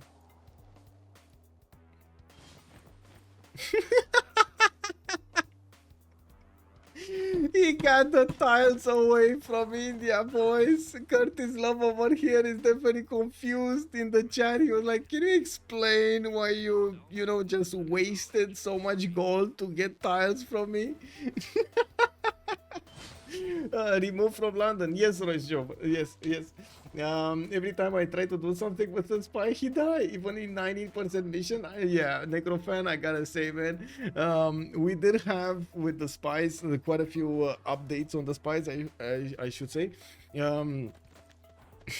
Because so many people actually cried because they were losing them. Yeah, it is what it is. Berserkers are starting to come around here from Norway, and he's starting to get another encampment from Skedsmo. Looks like he's gonna look to push into Agra also, maybe take out that archer there. Doesn't sit pretty. Yeah, we do have Curtis also going for education in 4 turns. I do see he does have the upgrade button on the knight, and that's gonna be quite a strong unit even against the Berserkers. We do have him trading with England already and starting to get the gold going. 74 gold a turn here for Gandhi, while I do see Urallfish is on 136. Definitely a lot more gold in this BBG beta, a lot more gold than we see normally in the 581. On the red line of money burning. Yeah, the red line of money burning. Well, to be honest, they have a lot of gold, so it is what it is. This is basically like a drop in the bucket what they did here. Now we do have also China here on 35 science with 60 culture. I think we're coming soon on the next era, and we do need to see what's gonna happen. Norway just saw that archer and should be able to take it down with the archer and of course this horseman if Curtis Love is not gonna move back quickly. Any upgrades here? 1, 2, 3, 4, 5, 6 units, 7. Okay, 7 coming around there. That should be a good enough army. And since America does only have like 3 horses here, but he does have like 6 in total in his empire, just a matter of them It's just a matter of them getting to New Orleans. He never actually resettled the city that he lost, New York, to the north of Washington.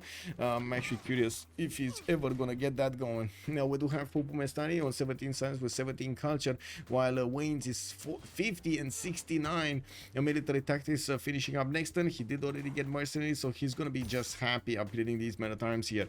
We do have a few more builders coming up from Wayne's, and you do see how he's chopping, improving most of his territory here, and of course using the feudalism upgrade on his builders.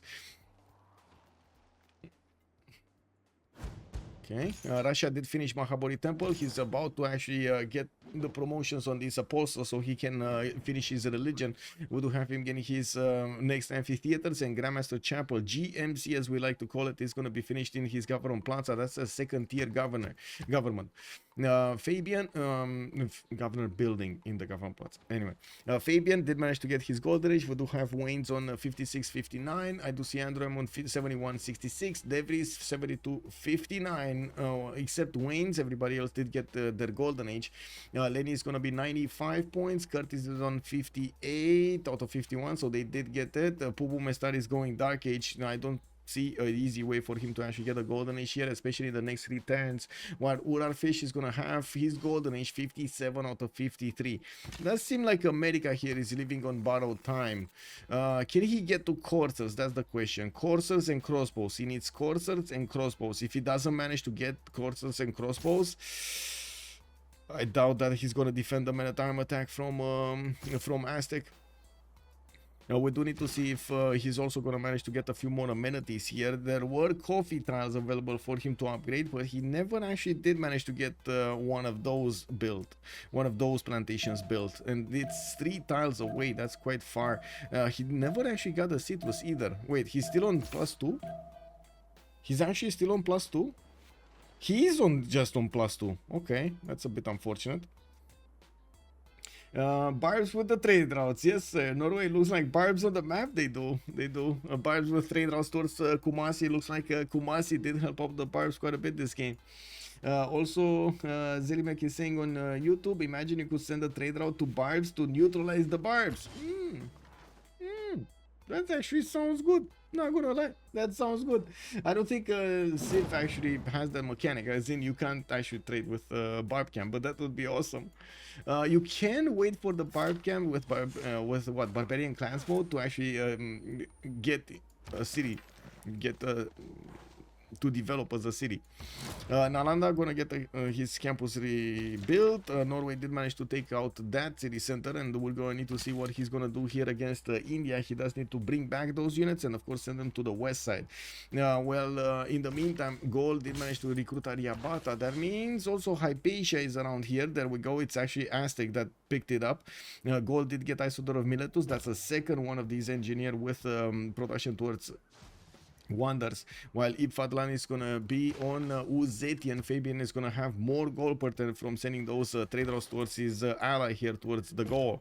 We do have also America starting to build a line of defense using the river defense for the extra +5. We do have Aztec units having a bit of a problem to attack into that, and I do see Aztec did get the man-at-arm upgrade but did not actually start upgrading all of his units. He does have these man-at-arms, 57 against the 57 of a horse. No ranged unit yet. He's building some in Chempoala, while Xochicalco is gonna hard build a few more of these men-at-arms. I do see Teotihuacan is gonna get an archer here. Okay, and I think Wayne's, yeah, definitely he wants to go on this. He really wants to go on this America, the last few cities of America. That river is super defendable unless Aztec gets crossbows. Yes. Goodbye, Nalanda. Goodbye, Nalanda. Goodbye. Ave Machiavelli. Hello there, sir. And good evening. Good evening. Attacking America now is a waste of production. Better for him to build some districts, because otherwise he'd have to build them himself. He didn't start upgrading them yet. Seconds later, Aztec upgrades everything. Yeah. Yeah, Pelikanov. He did it. He actually did it. Let's see what he's gonna do with these units. He does have a 3 tile of attack against this horse, and it should be enough damage to take it out. Unless Pupu is quick on the buttons to actually replace that horse with a full strength one after the 2 hits are done. Shrines. Ooh, actually, Gaul is gonna get a religion here in the city of Bibrax. He did put down one of those holy sites, and I do see he did send Isodor in the city of Vavaricum. We do need to see in the northwest. Okay, he got a few more farms in Noviodunum, and I do notice he's starting to get his theater squares going. Androam is gonna need to fend off attacks on the culture screen. Lenny is pushing that tourism a little bit higher on 54 tourism a turn on turn 55. I think next turn is gonna be the golden age, if I'm not mistaken. Yes, it is. So we're gonna see if Wayne's is gonna get his gold. Oh my god, man, he did get the Tlachi. Does he have a wait, he could have had a boat. He could have had a boat. Wayne's, are you not gonna get your golden age? I mean, I'm pretty sure Pupu is not gonna get his golden age, but Wayne's, he's on 56 out of 59, man. Anyway, probably if he would have had sailing, he could have gotten the boat. Now it's a bit too late. And I'm pretty sure they had the gold, right? Yeah, they did have the gold to just straight up buy it if necessary. I don't think he has the technology. He never actually settled the city on the coast, and he has only this this one. Did he get it from Fabian? Wait. Do we have any harbors anywhere? Did he, no.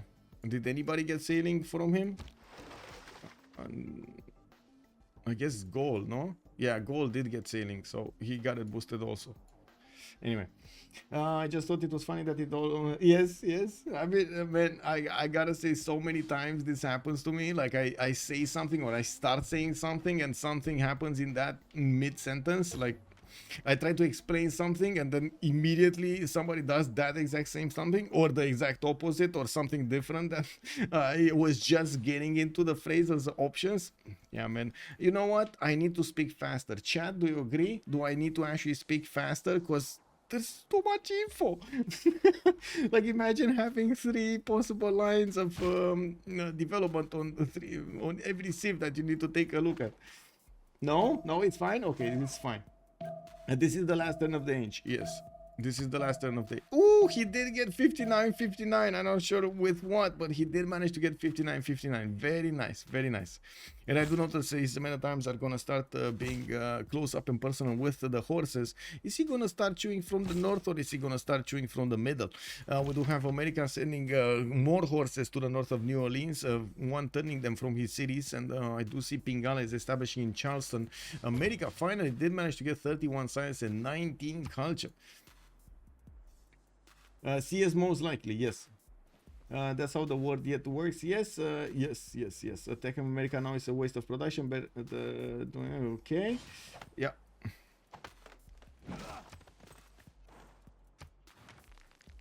Okay. Campus coming out from Cempoala. We do have the players are starting to think about their next golden age points. Most of the time the players do want to go for a free inquiry in the second era, and we do need to see who's gonna go for inquiry, who's gonna keep on being in a monumentality, and if they want a pen brush and voice, not to mention getting that drums of war going. We do see Fabian still not chose, Montezuma didn't choose, Androam will keep his pen brush and voice, didn't have that many commercials to actually go for free inquiry anyway, and his commercials were kind of weak, so pen brush and voice definitely much better value. Devery still didn't choose. Okay, Lenny didn't choose. Curtis didn't choose. No choice here for Pupumestari, and a free inquiry golden age for Urallfish. 123 science with 43 culture. Definitely needs a few more of these theater squares if he wants to keep up his culture in the second era. We do have him pushing that science quite high. He's gonna boost his allies nicely. Unfortunately, he didn't keep up with the production necessary. Well, he didn't open up yet the industrial zone so he can put them down, but he is starting to get the setup going. Age of Steam here does have quite a bit of potential. We do have Russia finishing his religion with Defender of the Faith and Cathedrals for the slot for the great work. This tells me that he will want to push that culture. Crusade on India. We do have also work ethic and pilgrimage. Not to mention he's benefiting from the Norwegian one for Feed the World and Tide for Feed the World, and I do see England next to him is gonna give him the Zen meditation. Oh, why not, man? Let's see, what is this? Okay, he doesn't have that much there. He does have Buddhism here and Taoism. And I do notice the cities of Norway are also getting converted. I'm a bit surprised that Norway did not want to reconvert the city of Tromso. Whoa, Alice soon got placed down in the south, and Devries is coming in with quite a few horses and galleys to attack the city of Agra. It does look like Norway here might take a city. Okay, let me put this up. We gotta pause for 2 minutes and we're gonna come back. And just putting that religious, then we go, then we go. 2 minutes, boys, and we're coming back.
Ooh, baby, right on time. Defensive India, siege weapons, that's surreal. Well, he does have catapults over here that are trying to go towards Kumasi. He's sending his Varos also to try to take that city down. I do notice Victoria did get, well, not growing via culture. Industrial city-states won't provide their unique citizen bonus. So we do have Peter getting the 2 Diplo points. So it looks like Peter might actually try to go for a Diplo as well as the culture. Well, he does need to push the culture quite a bit to actually get to civil engineering. So, you know, it makes sense. Yeah, we do see also Norway, after he took Nalanda, is sending a few horses towards the north. Maybe he can try to bully a little bit Russia.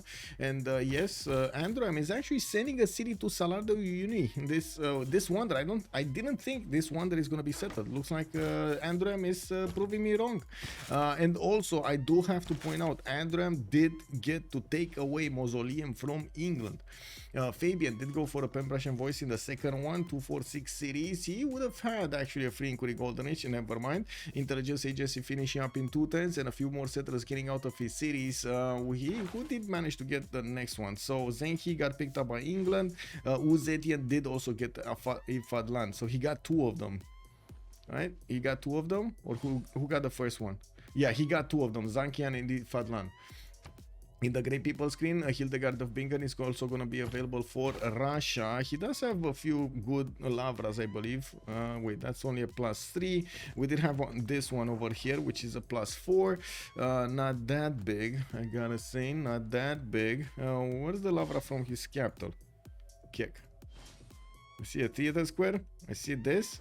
This is the Lavra from his capital, right? Yeah, it's only a +2. That's not worth. That's not worth Hildegard of Bingen. Anyway, Russia is gonna slowly move his defenses towards Novgorod. He saw the units move in Norway, did reveal himself to the Russian scout. And while over here we do have Aztec managing to get that tile across the river. He did manage to delete the horse. And looking at this, we do have Pupumestari 3 turns away from stirrups. Okay, I'm a bit confused about the choice of going stirrups while you have a lot of horses. Mostly because horses do upgrade into coursers, the light calves, and stirrups give you access to knights, which are heavy calves, and they upgrade from heavy chariots. So he's gonna need quite a few heavy chariots pre-builds over here, or he's gonna need to hard build knights. And while he has a big army on his doorstep, we do have archers that are just waiting to get the machinery upgrade so they can get into crossbow technology. Why does Terry not have a fourth city? I think he didn't have time, to be honest. That's my feel of it. He didn't have time to actually get the units out, the cities out.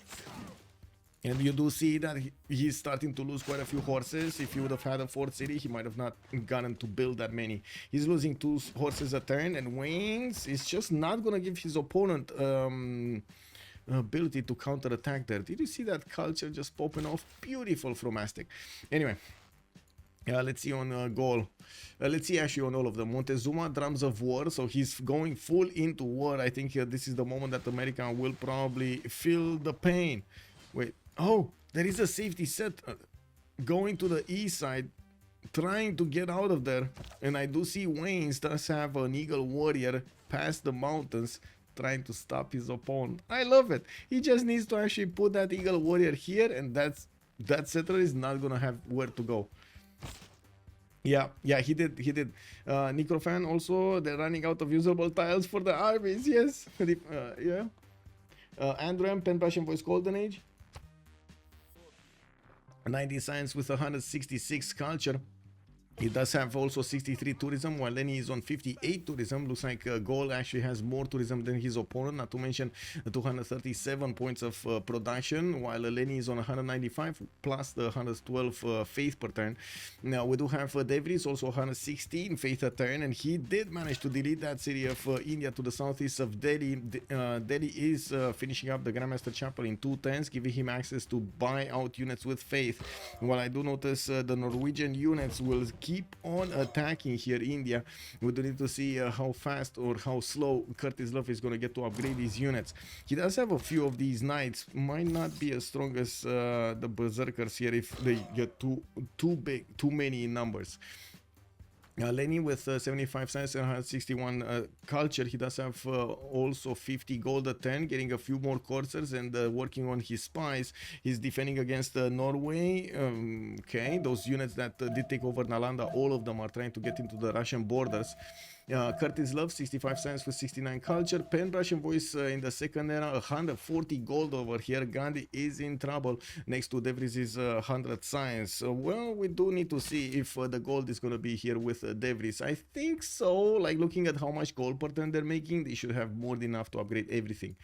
We do have Pupumestari also with 44 science. Unfortunately for him, looks like the units of Aztec are starting to push through the defenses that he's putting up to the north of New Orleans, and it doesn't seem like he's gonna withstand the attacks when Aztec is gonna upgrade his crossbows. And this turn, it should be this turn. Wayne's just finished machinery. Looking at the Urallfish also, 170 science with 50 culture. He has the most science in the game with a free inquiry golden age on England. He did manage to settle quite a few cities, got the Royal Navy dockyards in them, and also built a lot of campuses. This is soon to be about the time to actually get industrial zones down. He did place the first one here, and I do have to point out how he's placing these aqueducts so he can get 2 of these industrial zones between 2 aqueducts. Very, very good. We also see him sending his religion towards Gandhi to give him as many bonuses as possible, get that Zen meditation through. And well, I do see at least a +3 happiness level in quite a few cities of India here. Where is Teddy? Oh, I did answer that, right? Teddy, this one. Yeah, he keeps on going. He doesn't know where, but he keeps on going to the east side. He just know exit stage right, basically.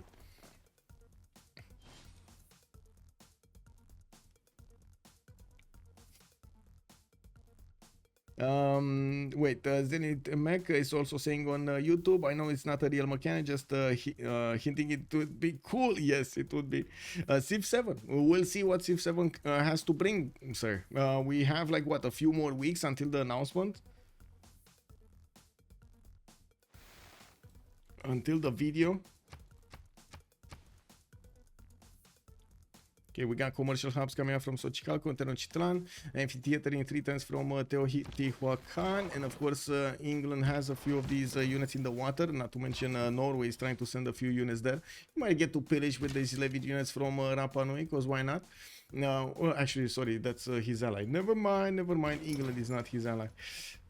How did England? Oh, I see. The sea is connected. So wait a second. Later on in the game, there might be a possibility to take Teotihuacan with frigates, but that's it. He can't take any other city, right? This is 4 tiles out in Tenochtitlan. That's not going to be even in battleship range.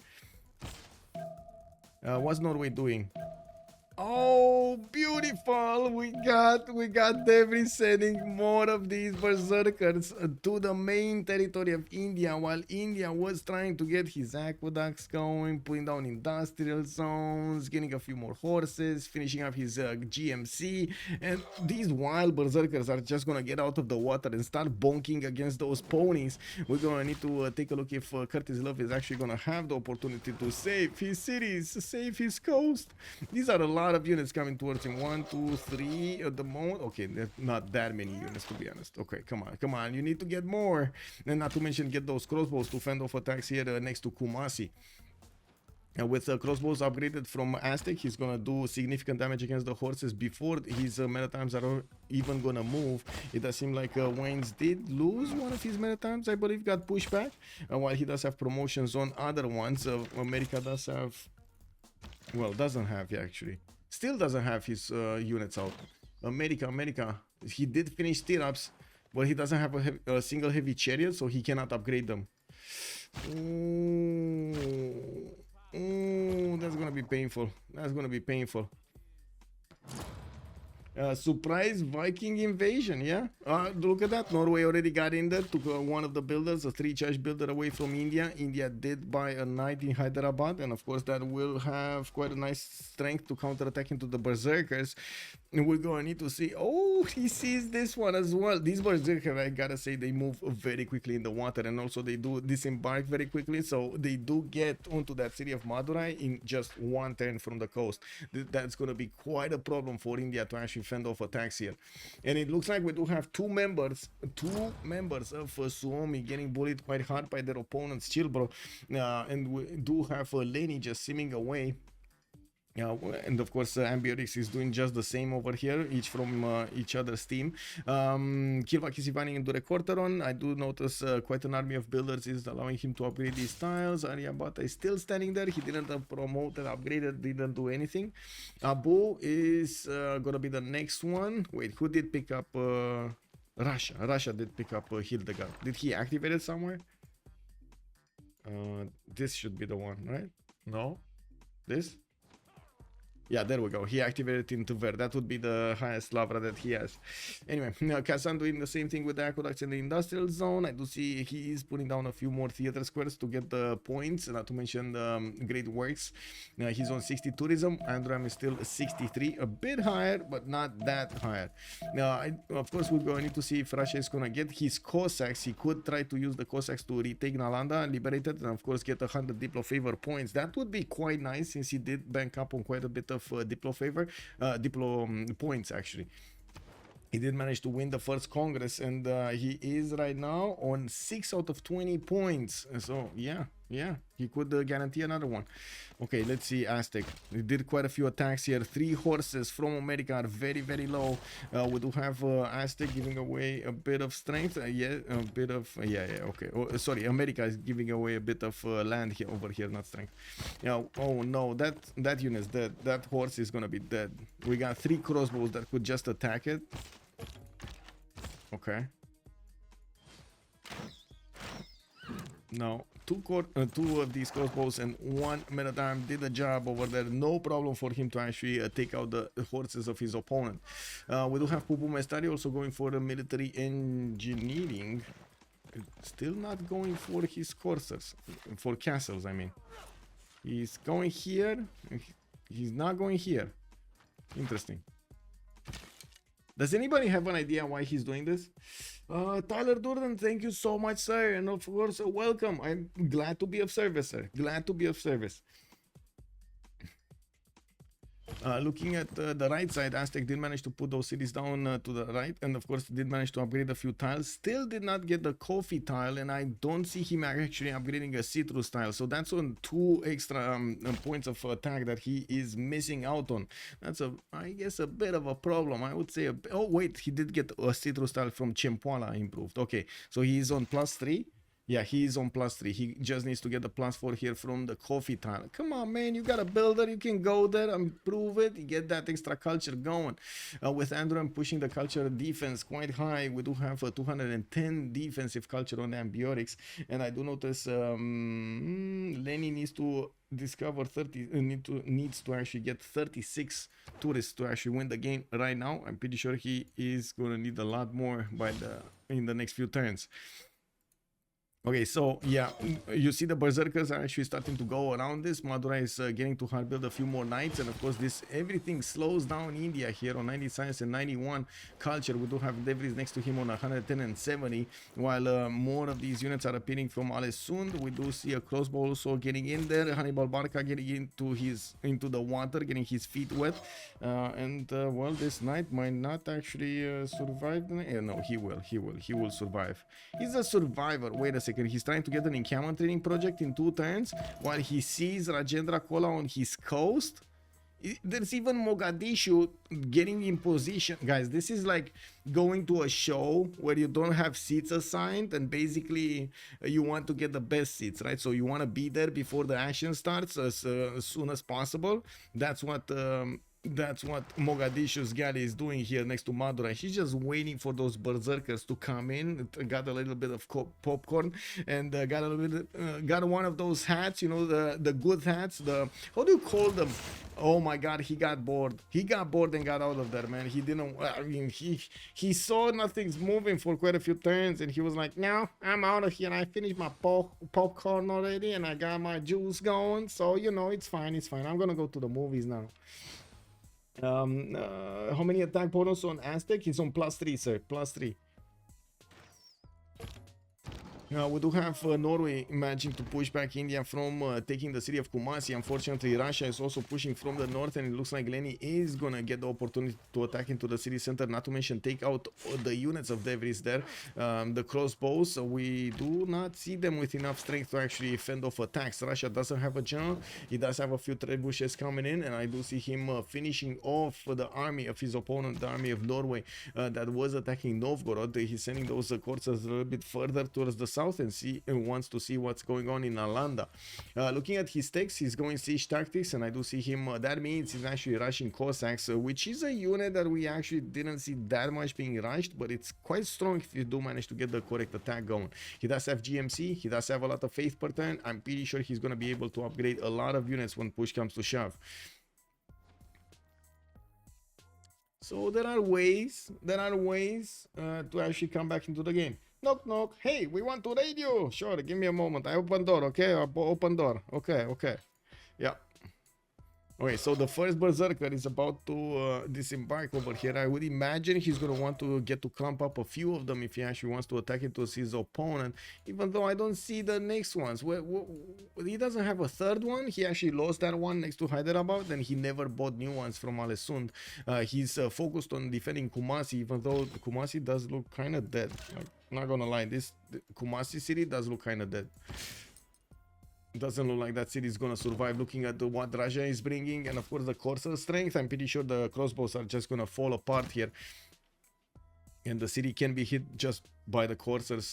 The wall is taken down slowly. The trebuchets are also coming to take down the city's defense. There's no way that city survives.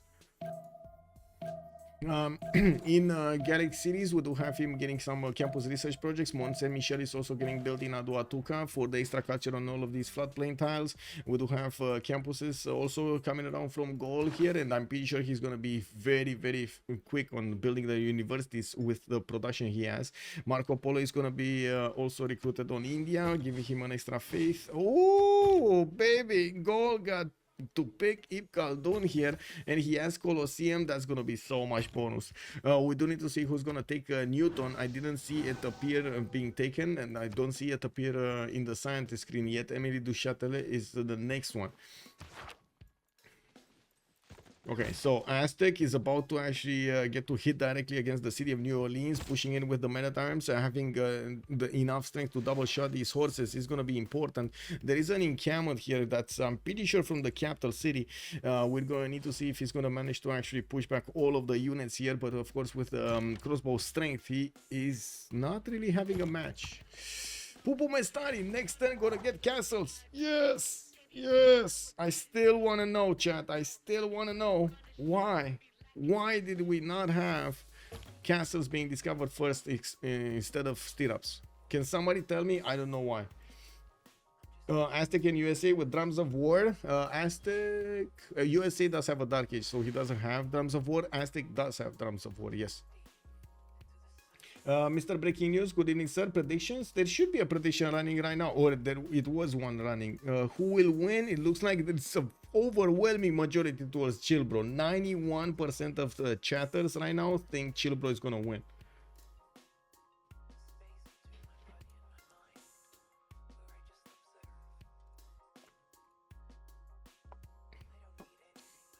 Tank guy, also good evening, sir. America needed the food for the pastures. Yeah, check. Yeah. Okay.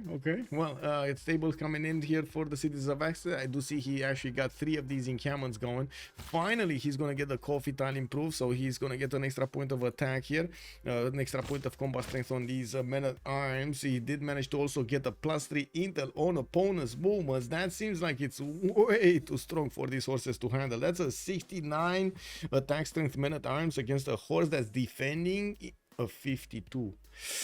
Without river defense, without Victor establishing the city of New Orleans, it's very hard to actually get this through. And Waynes, no.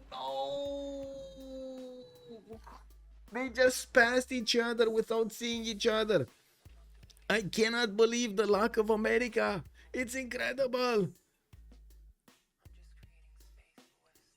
What? Zulun, good evening, sir. MD Chops, hello there, sir. Let's bet how many times he'll CC. I don't know. One catapult doesn't seem serious. Yeah, kick W. Okay, Norway, 2 berserkers next to Madurai. These are not going to have enough strength to actually take that city down. India did send one of his knights on the right side, and I do see a horse that will get to disembark and go towards Madurai, but there are more knights available in Hyderabad, and I'm pretty sure India can use the faith to buy them if necessary. He did keep on the offense against Kumasi, and yes, he does only have a single catapult here that can do the damage, but with the 2 trebuchets coming out from the north, it shouldn't be that big of a problem.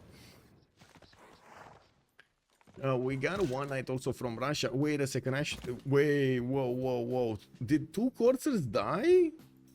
Did 2 coursers actually die here? Because that's how it looks like. It seems like the crossbows did manage to counter into these Russian coursers, and because Lenny didn't attack into them quickly, they died. They just died. Yeah, I don't think they need to CC. Vicky is about to explode. Domzi is giving us a bit of a heads up here of what's gonna happen in English territory. He did get that industrial zone. It's a +10 double, and I do see the city of Leeds. No, didn't put one down yet. He's preparing one from Bristol. Actually, yeah, this is from Bristol. I'm a bit surprised he didn't use that tile, that specific tile for the one from Leeds, and then the other one from Bristol could have been here. But anyway, it is what it is. Now, we do have more traders coming around between India and England. They're getting that goal going. Dev is going to get his castles next turn, while I do see Curtis is going to get military tactics. Well, Norway is getting his battering ram, and these berserkers starting to show up on the southwest of Madurai. I still don't believe there are enough units to actually take that city down entirely. There is also a general for India to use for those knights, and of course giving them not only the extra strength of +5, but also quite a bit of movement, an extra point of movement. We're starting to run out of units for Norway to just keep on pushing back the Russian invasion of Kumasi, and I do see he lost the general. He recruited another general here in Sketsmo. That's El Cid, available to move soon, while he's gonna get his GMC built next turn in Nidaros. I do have China getting a knight of his own here. Doesn't seem like he's gonna do anything with it, to be honest. Okay, let's see here. So, City of New Orleans got taken down. It looks like America did lose his second city. Oh, actually, that would be his third city. We do need to see how quickly these units of Aztec are gonna push through the remaining units since Pupumestari did manage to upgrade coursers. Unfortunately, the coursers are outmatched now. It would have been useful to upgrade the coursers like 6 turns ago when he could have, or like even more, 7 turns ago. Right now, unfortunately, they're getting out-teched. Hard out-teched, actually. Like, Aztec is just not gonna have a competition here. Yeah, you see how quickly that America's just pillaging the mines that he built in New Orleans to get a bit of extra help. And I do notice that encampment was actually from New Orleans, not the capital. I stand corrected. Suomi owns the endgame. Kolasi, good evening, sir. I'm a bit curious about that myself, because Gaul late game is, and also Zetian is not going to be something easy to handle. With 311 points of production already on Androam, with 150 science, 232 culture, Gaul over here is going to be quite a bit of a beast. And Lenny is on 100 science with 224 culture. The question is, can he actually levy that against his opponent? Can he use that? We do have him starting to make a few more of these great writer points. 20 a turn, while he's on 9 artists and 6 great musicians. That's quite nice. I do see also quite a few players are passing Emily Duchâtelet as a scientist. Nobody wants to take that when there's Newton on the horizon. Ooh, great journals actually. All of them from the second era got picked off. Ethelfred on Aztec, Elcid on Norway. Okay. Okay. Oh my god, Madura is going down. Madura is actually going down.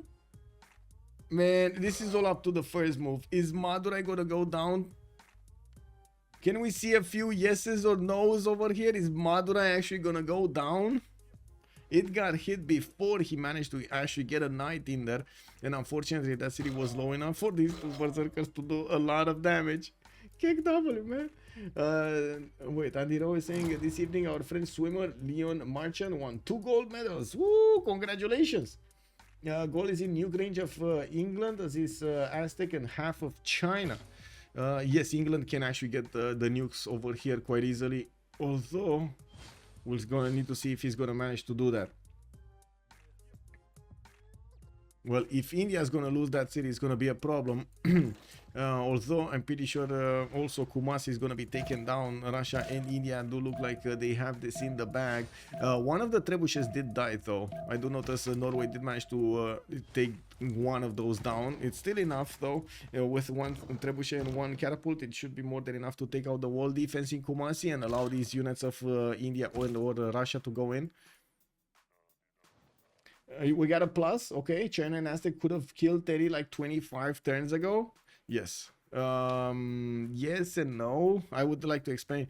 So there's just enough production, right? It's just a certain amount of production that you're gonna get in the beginning of the game, and usually the players do want to get that production going to be used to get more production in the future, and then they can afford to actually get a few units out. The players tend to stay away from doing extremely early game warfare unless they actually do know they're gonna take out their opponent extremely quickly. With both on classical units and without that major advantage against their opponents, it's kind of tricky to actually know that you're gonna have enough damage to take out your opponent. It's very tricky. Especially since America did manage to get the general, Aztec did manage to get the general. It was kind of like over here, it wasn't that easy unless he had one take over his opponent, and that's what he did, right? He went one take over his opponent. He knew he needed to sim, and he knew he needed to get this. If China would have wanted to deploy more army against his opponent, he wouldn't have had the time or the production or the food to actually grow to a higher population, get more stats, get the goal for his teammates, and of course be relevant in the late part of the game. He would have been like 50 science right now with like maybe 80 culture. That's a totally different result compared to what he has right now, like 98 and 124. Timings, yes, timings are very important in this game, and the timings do change. Like, yes, sure, you could call it like many times timing or something, but the timing attack is usually the attack you do when your opponent is weak.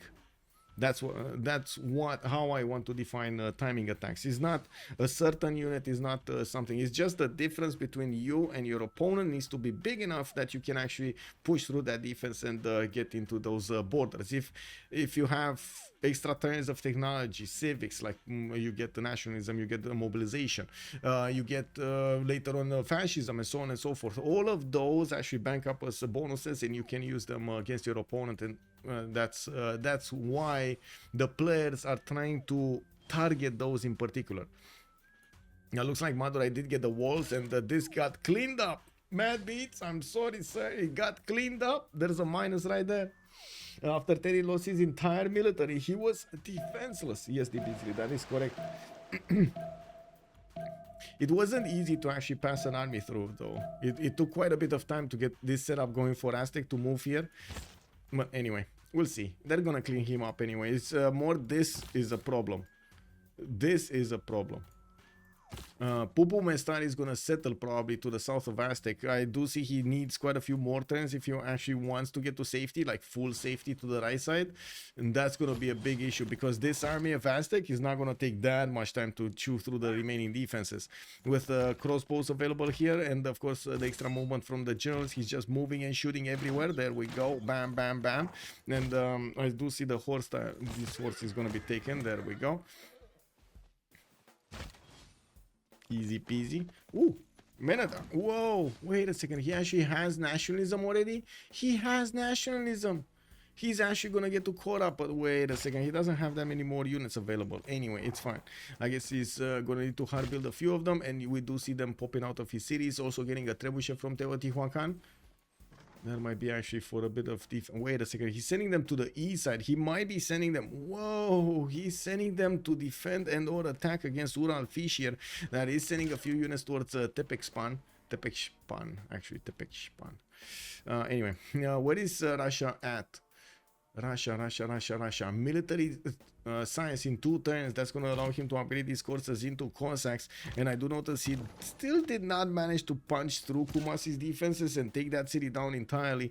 We do have Norway sending as many units as he can, not deploying them anymore towards India, but he wants to save this city.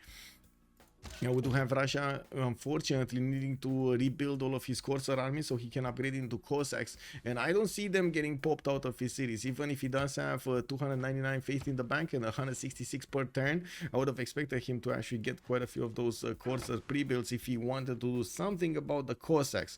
Maybe he doesn't want to Cossacks. Maybe they thought of something else here. Okay, Mont Saint-Michel got finished, Great Library got finished, Kilva got finished, Leni did get Saint Basil, Forbidden City on Androam. Wait a second, Leni, that's Russia. Where did he get Basil? Where did he get Saint Basil? WTF? Or did he just put it down? Oh, he just put it down. Never mind. He just put it down. He didn't finish it. He put it down from Tula. I was looking after the extra culture on the yields and I was like, what? There's no extra culture here. We do have extra culture here in Noviodurum from Mont Saint-Michel, which is an awesome wonder to the south of Aduatuca. 5 turning, also Forbidden City. Well, I do notice he doesn't yet have any more of those extra charges from the engineers. Anyway, this time around, Androam did manage to put a few defensive units, and I do notice Aztec is going to need to keep on moving. Washington and Charleston both got walls, although we do have catapults on Aztec's side, and there was a siege tower. I think he lost the siege tower. I'm pretty sure there was a siege tower with this army. Do you guys see a siege tower? I don't see it anymore. Popovic, yeah. Romania got first gold for male athlete yesterday. I did hear that, then, Sasu. Yes, I did hear that. Knife through butter is what you want. Oh, yeah, just exactly.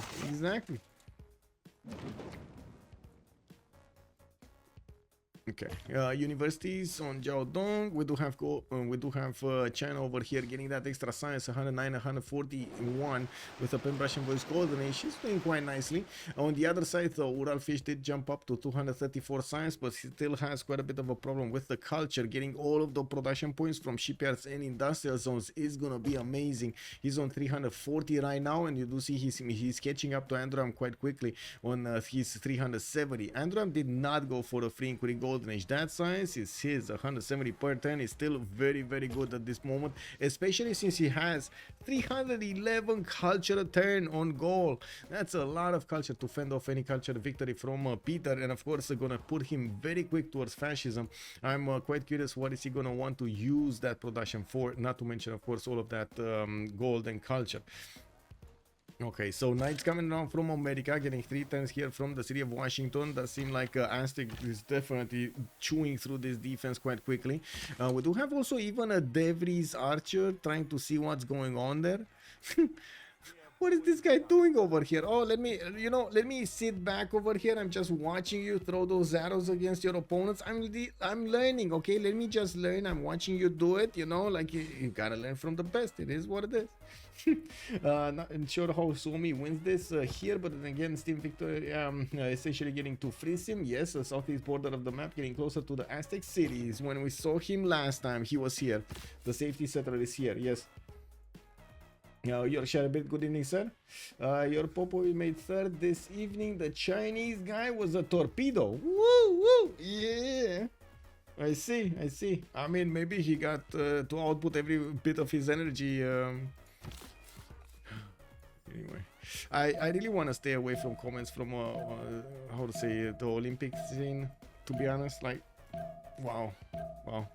Okay, I'm gonna refrain from comments from the Olympic scene. Where is this army coming from? We got a big invasion. De Vries sending all of the Zerkers towards America. Whoa! That's a lot of army going towards Charleston and America. Oh my god. And of course China is over here seeing this happening. Oh well, he's just pushing those berserkers into his opponent. My original thought that draft was Vicky would run away with this game. Yeah, but so is Ambiorix. I wouldn't really take out Ambiorix from this equation. Androam is a pretty good simmer, and as you can see, he's doing quite well. But so is Urallfish, managing to output more production right now than Androam. So yeah, I think we got a race on our hands. The biggest issue is if they lose a player, and that is gonna cause quite a bit of a stir. If Aztec does manage to punch through the defenses of America and gets these cities down before America gets his safety settled, it's gonna be an apocalypse. Why? Because, well, they're going to lose a military alliance on somebody. They're not going to get to push the World Congress as they would like to, so they will miss out on quite a few of those Diplo victory points. And their opponents, well, that would neutralize basically the Diplo victory on Peter. That's basically what would happen. If they lose a player, the victory condition they worked so hard for, Diplo victory, is not going to be available. Yeah, exactly. So much for Peter's Diplo victory, right?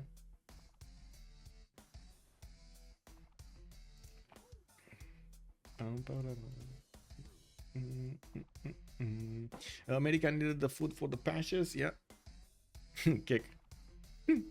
Oh yeah, I remember that question, sorry. Okay, we do have Russia, Cossacks coming out from Tver. Looks like he already got to upgrade like 3 of them, and he has another 3 pre-builds on the right side. Now these Cossacks are going to be strong enough to go against the units of Norway without any issue to take them down. Now I do see also India is wrapping around the city of Kumasi like a python and will take it down soon. There's only a single catapult available here, and if we don't see the Cossacks coming soon to clear the pathways towards the city center, Kumasi is still gonna be alive. Unbelievable how much Norway did to save his city state there. We do have also units from Aztec coming from the south, and the catapult is also getting closer to Washington. And I do notice Charleston already got hit with the Berserker. We didn't have a CAD in the game. A CAD does give you the ability on the Berserkers to give do full damage to the city's walls, or I should say it gives the ability to the melee units to do full damage to the city. And Pupumestari is going to be caught in the water.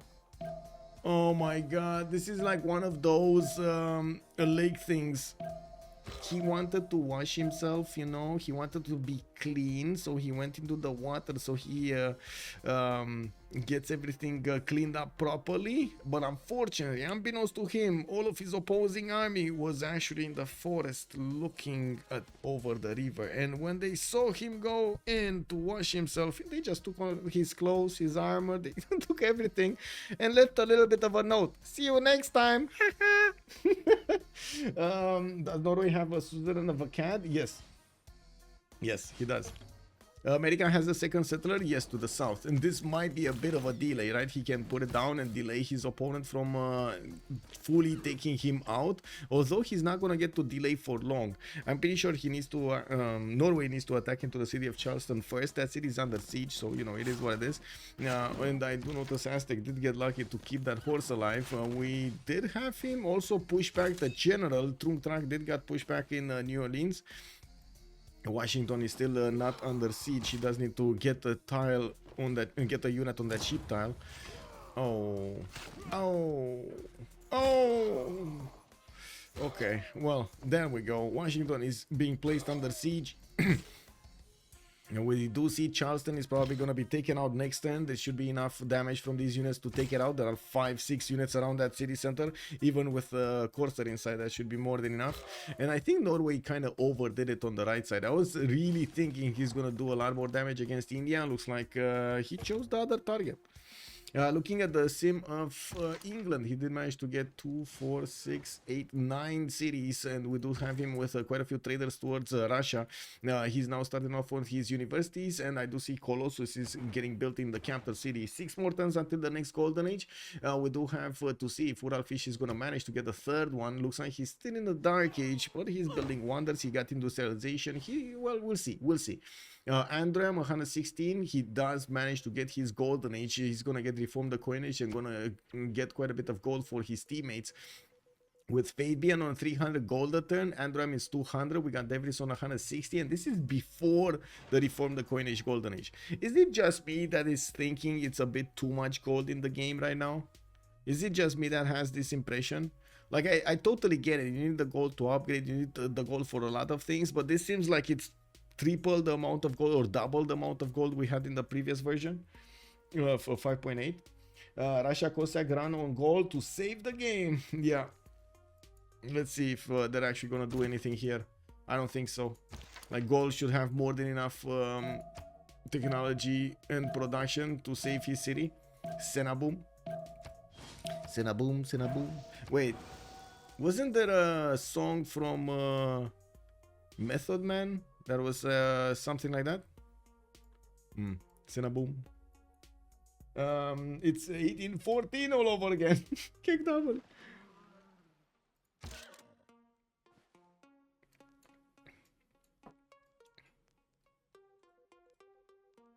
Does anybody know? Anybody here a fan of Method Man? Kumasi is still alive. Yes, sir, he's still alive.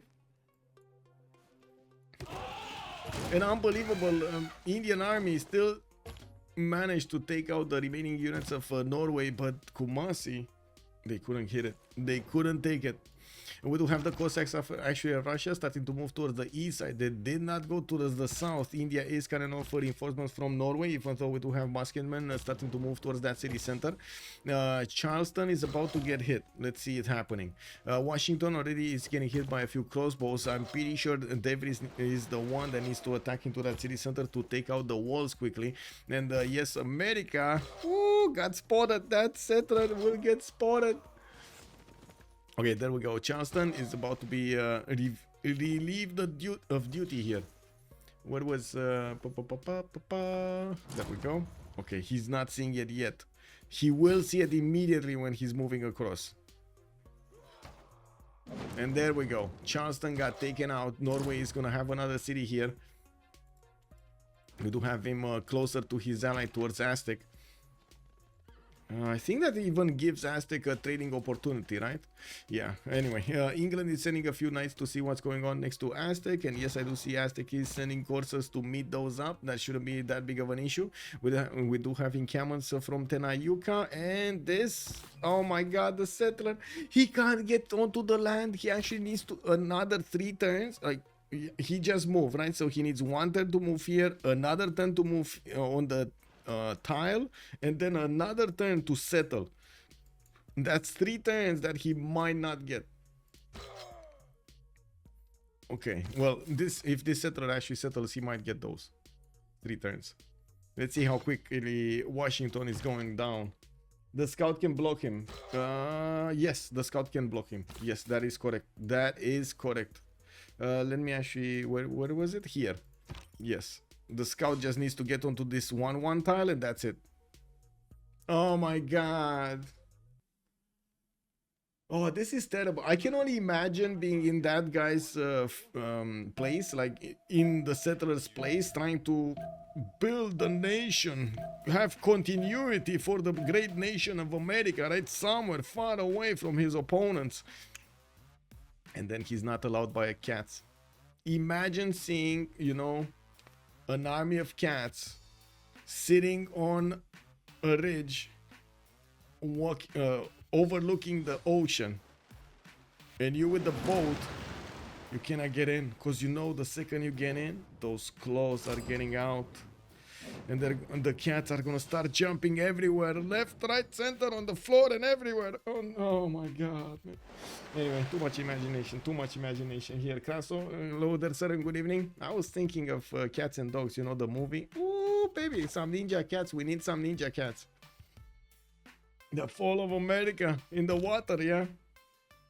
Well, Washington still gonna need to well, take a few more hits. We do have Norway seeing the city of San Francisco getting placed down. The berserkers are gonna get into position to start hitting it, and since there is no wall in that city center, it's gonna be much easier for these berserkers to actually do the damage. More of them full health are getting into the south, and of course we do see that the units of Aztec coupled with the Norwegian ones are taking down the city of Washington as quickly as they can. Devris here.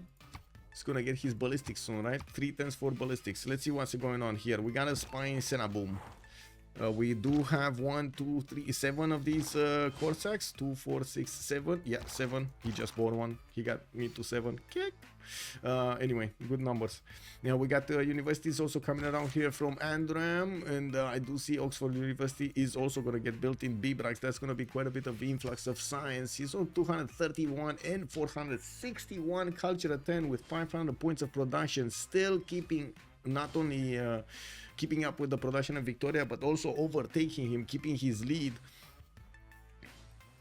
Russia did slow down quite a bit because he got all of those units, and I do see him on 166 science with 280 culture, 288 points of production with only 171 points of faith.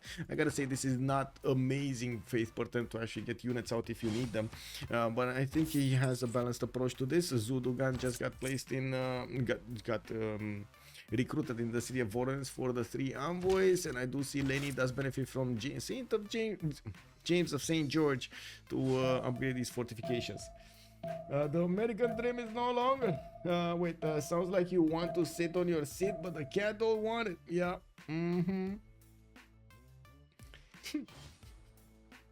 A nightmare.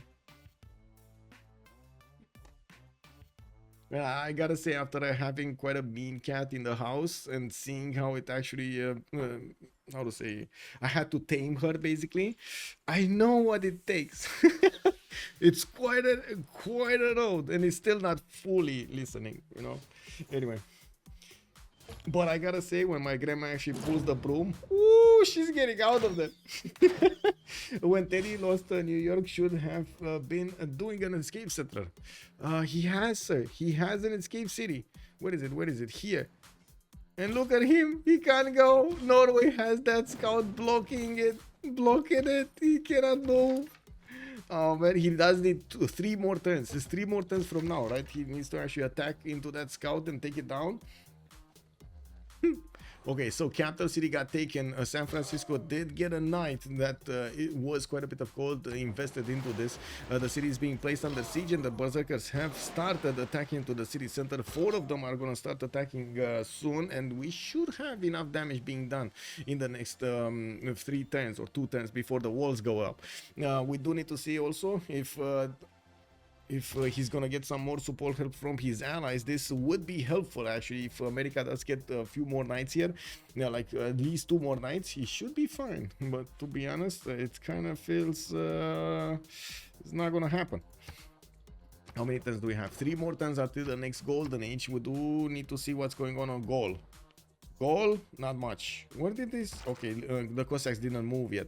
I was expecting honestly Russia going the retake Nalanda because he sees this city is without any kind of defense, right? Devris just didn't have enough production to send those out, and it looks like Kumasi has been taken out entirely. I don't want to check if Curtis Love did manage to get his his Diplo. No, I don't think so. He has only 107. I don't think he got a Diplo.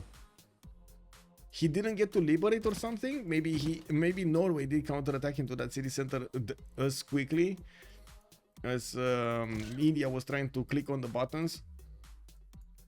Anyway, Steve Victoria invades Aztec. Is he? He had only one knight moving around. Yeah, Aztec did manage to take care of that. And I do see Aztec is putting quite a few units towards the east side, towards England. He might have the opportunity to do something here, although the territory is just terrible territory here. We got some camps coming up from India being also deployed towards the west side, so that would be extra defense that England would also benefit from. India is basically the bodyguard of England right now.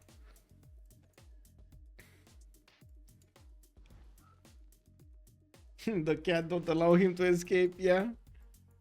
Okay, San Francisco Fortens to get the walls, no chops for him. We do see the Zerkers are gonna start shooting, and unfortunately he doesn't have a general for them. The Zerkers only 2 movement. Well, it's gonna take a bit of time to get in there.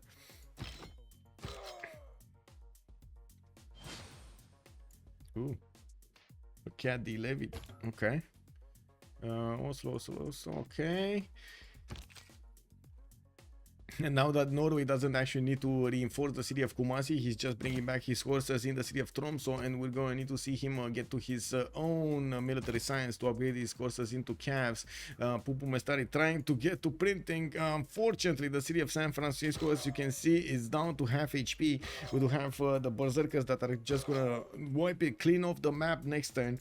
And I do see Pupumestari's horse, unfortunately, not going to have enough damage to take out that scout, since the Norwegian scout just sat there pretty and got the cats going, and he got a bit more cats from the surrounding area, so he got the health back.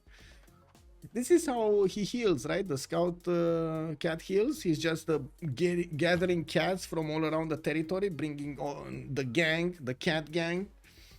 Bad kitty. Bags bomb dia, senor. Shazak also, hello there, sir. Vicky does have industrialization. Yes, sir. And I think so does Androam. There are 534 points of production on Gaul. We do have Urallfish only on 439 over here. He's rebuilding his coal power plants. I do see Gaul did send a few of his spies over there. China did so. And this is also one I wanted to point out earlier, but I think I actually forgot to say the phrases. China does have these spies, which are awesome at destroying the industrial zones of your opponent, and also trying to create some mischief over here. Getting Governor Magnus out of there, or getting any governor actually from the city centers, slowing down your opponent is actually quite big. Not to mention, maybe there are a few commercials that he could steal gold from, Sheffield, for example. We still don't have the mission available, right? It didn't upgrade the spy to be able to spy on the harbor. I don't think so. Domzi also say that poor settler walked like 50 turns and he's not gonna get to settle. Yes, this is terrible. This is just terrible, man. This is so sad for him, but it's funny for us, sad for him, I gotta say. I can imagine and I can feel the frustration on Pupumestari, right? He had quite a terrible game tonight. Quite a terrible game. Like from those 2 Eagle Warriors, 1 Eagle Warrior with 2 scouts that did manage to take out his second city, New York, to the fact that he got attacked by Aztec here, and well, could only do so much damage to China and Gaul. Could not take that many cities from them. Okay, so I think, oh yeah, there we go, another knight got in there, but that city is gone, and that is a 4 versus 3 situation. Pupumestari got taken out from the game. We might see a CC right about now, because that victory condition they're going for, the Diplo, not going to be available for them. Culture victory is extremely hard, with Gaul managing to get 464 culture a turn, so it will be available for them to get maybe domination or space. Domination, I mean, that's a goal with a lot of production, a lot of points and so on. We got Zetian in the game. Doesn't seem like that's going to be actually a viable target, a viable condition. And then space, you're still gonna need to actually, how to say, compete with Gallic production. Uh-oh, and Gaul? Nobody's getting to Gaul, right? Oh, wait a second, Russia actually did take on Gaul. We do have Gaul here that did upgrade one of his muskets. The Cossacks are chewing through the defense of Senaboom, and I do see some of his Cossacks are also going towards Tervana. We got Gaul buying out as many heavy chariots as possible, and he's gonna try to make a line of defense here to stop his opponent from chewing through too many tiles. But I'm pretty sure he's gonna slow this down quite quickly. You can see how he's one-turning knights, and he has enough production to actually enough science to get to cuirassiers as quickly as possible. To ballistics is one-turning metal casting. I'm pretty sure ballistics got boosted by his ally, by Devries, so he should be fine. In ideal situations, he should be fine. Yes, gonna lose a few tiles here and there. Yes, might lose Senaboom, which to be honest wasn't like an amazing city anyway. You have full kill, Teddy. You will discover that was a waste of time. It's not a waste of time, sir. They were a bit late to flee. Yeah, and stubbornness seems to be the order of the day. Wait, I don't. We'll see. Again, Pelikanov, it is quite necessary. It is quite necessary if you want to learn the late game to be stubborn. I gotta point this out, and I gotta say it. I'm gonna say it every stream if I need to. It's quite necessary to try to be as stubborn as possible, especially in this kind of situation, especially in the competitive scene. Maybe in the normal teamers, maybe in the normal like non-tournament games, you should be able to just CC go new if you mess something up and you know what you did, and so on and so forth. But in the competitive games, it's good to actually go for the mid to late game if you have a chance for it. If there is a sliver of hope, you should go for it. In this scenario though, that sliver of hope might not be what we think it is. We're going to need to see after the Congress what how the pieces will fall over here. They don't really know how things will change. And I'm pretty sure they're still relying on Leni to do as much damage as possible. Okay, we got the piking shots coming around. We got some more knights. These Cossacks are gonna try to feast on the farms here. And on the gold from the commercials. Okay. We did have new knights also getting trained, so I'm pretty sure there's gonna be some form of counter-attack next turn, and Androam will get the resources from his teammates to upgrade all of these. He's also 110 ballistic, so like I said, it's very quickly for him to get cuirassiers. The second he gets cuirassiers, that's a unit that Russia cannot handle outside of its borders. There's no general over here, either for Gaul or for Russia. Oh, that Cossack has a promotion and it didn't get a promotion. Okay. Okay. Yeah, knight's getting upgraded. Senaboom is dead.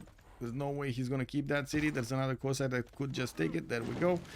Yeah, that's one city taken down from Gaul. But I'm pretty sure he didn't go down that much in anything. Like, yeah. Ooh, wait. He's down to 460 production. Whoa. Was that from Senaboom? Was that because of Senaboom? Or did he... I think he switched cards or something. Oh, yeah. He's using Force Modernization and Chivalry instead of using the Craftsman one for the 100% Industrial. That's why he actually lost so much production. And I think he's losing a few amenities also. Is he on +6? He's still on +6. Okay, never mind. 3 turns for Rule Valley. He's going to get that action next turn with Filippo. 5 turns for Oxford. The Filippo does have 2 charges, so he could actually build both wonders. Going to finish also Bolshoi Theater in Novio Dunum. In this scenario though, yeah. Yeah. Yes, Beasley. I mean, don't get me wrong, I'm happy to actually keep on streaming, you know, like this is good for me, but yeah. Yep. It's also a challenge to actually keep on commenting when you kind of know the result, you know. Why is Paul, hello there, sir, and good evening, good afternoon. I think they want to, I mean, I don't know. I have no idea. There is a chance that trying it out. We'll see what the chance is. Aztec will start to reposition all of his army towards the east side. He does need to go through the Indian caves and then get to the English cities. We're gonna have a pause of 2 minutes and we're gonna come back after it. Prophet. There's no more prophet. Kick. Anyway. Be right back.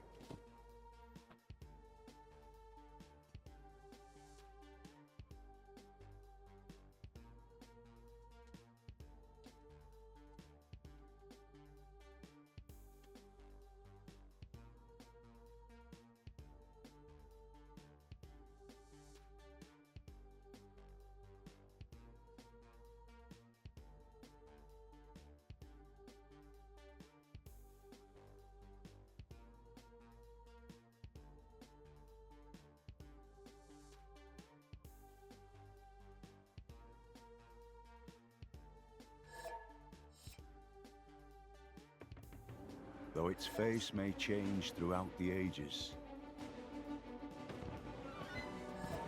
history is written from the hand of the victor.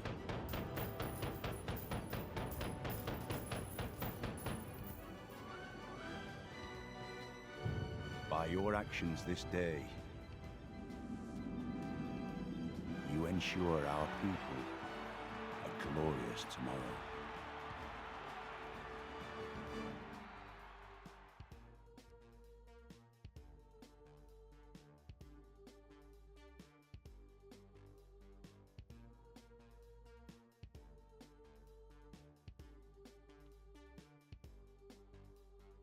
Oh my god, really? Just going to the toilet for a minute and they CC, I got wrecked. No! Well, anyway, we did have ChillBro managing to win this game against Suomi. They did manage to take Pupumestari out, and that is the problem with Teddy Bulmus. I gotta say, chat, that is the problem with Teddy Bulmus.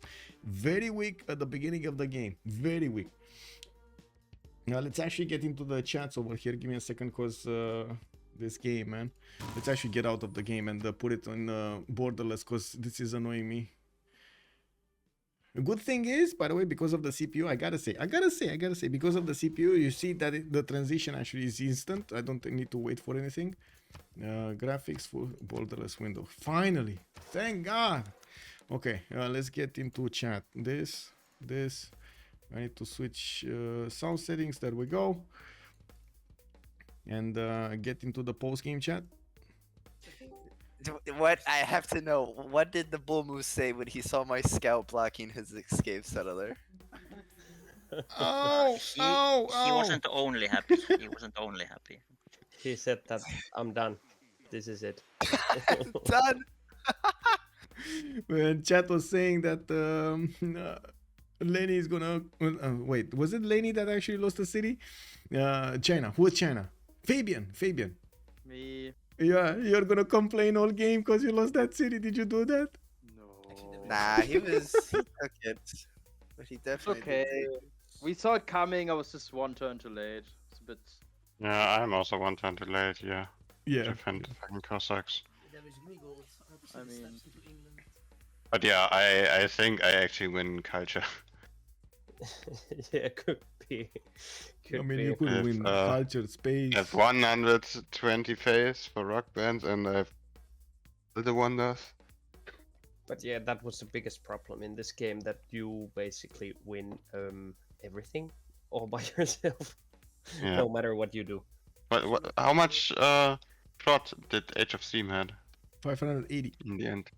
He left already. 580. You had kind of Oh. the same production until you switched your cards. Actually, you were ahead of him before you switched the cards to defend the Cossacks. Yeah, because like also I think I didn't think you first pick Age of Steam, but I think low-key the Civ is OP. It's so good now.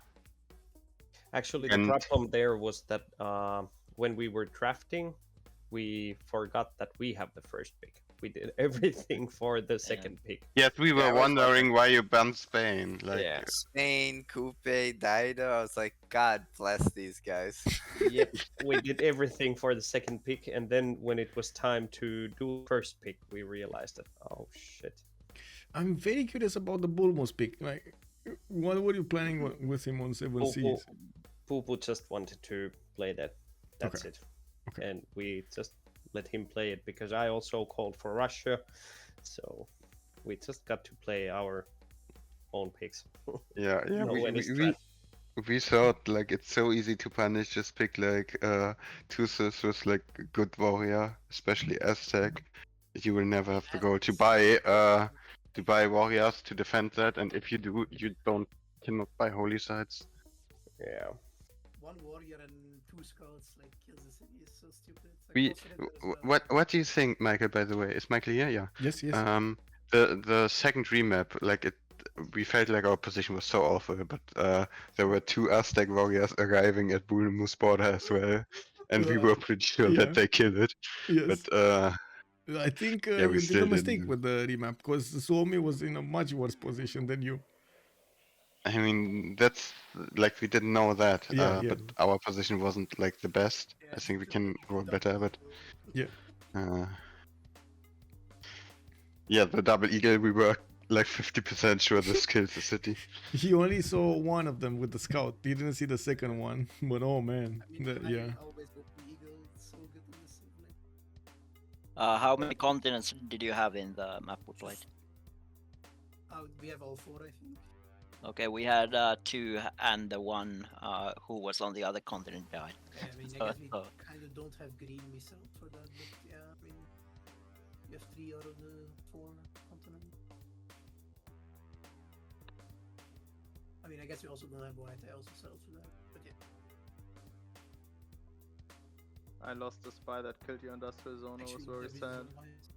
Oh, that's It was what really happened nice with the playing scout. beta. Really enjoyed the beta, guys. Thank you.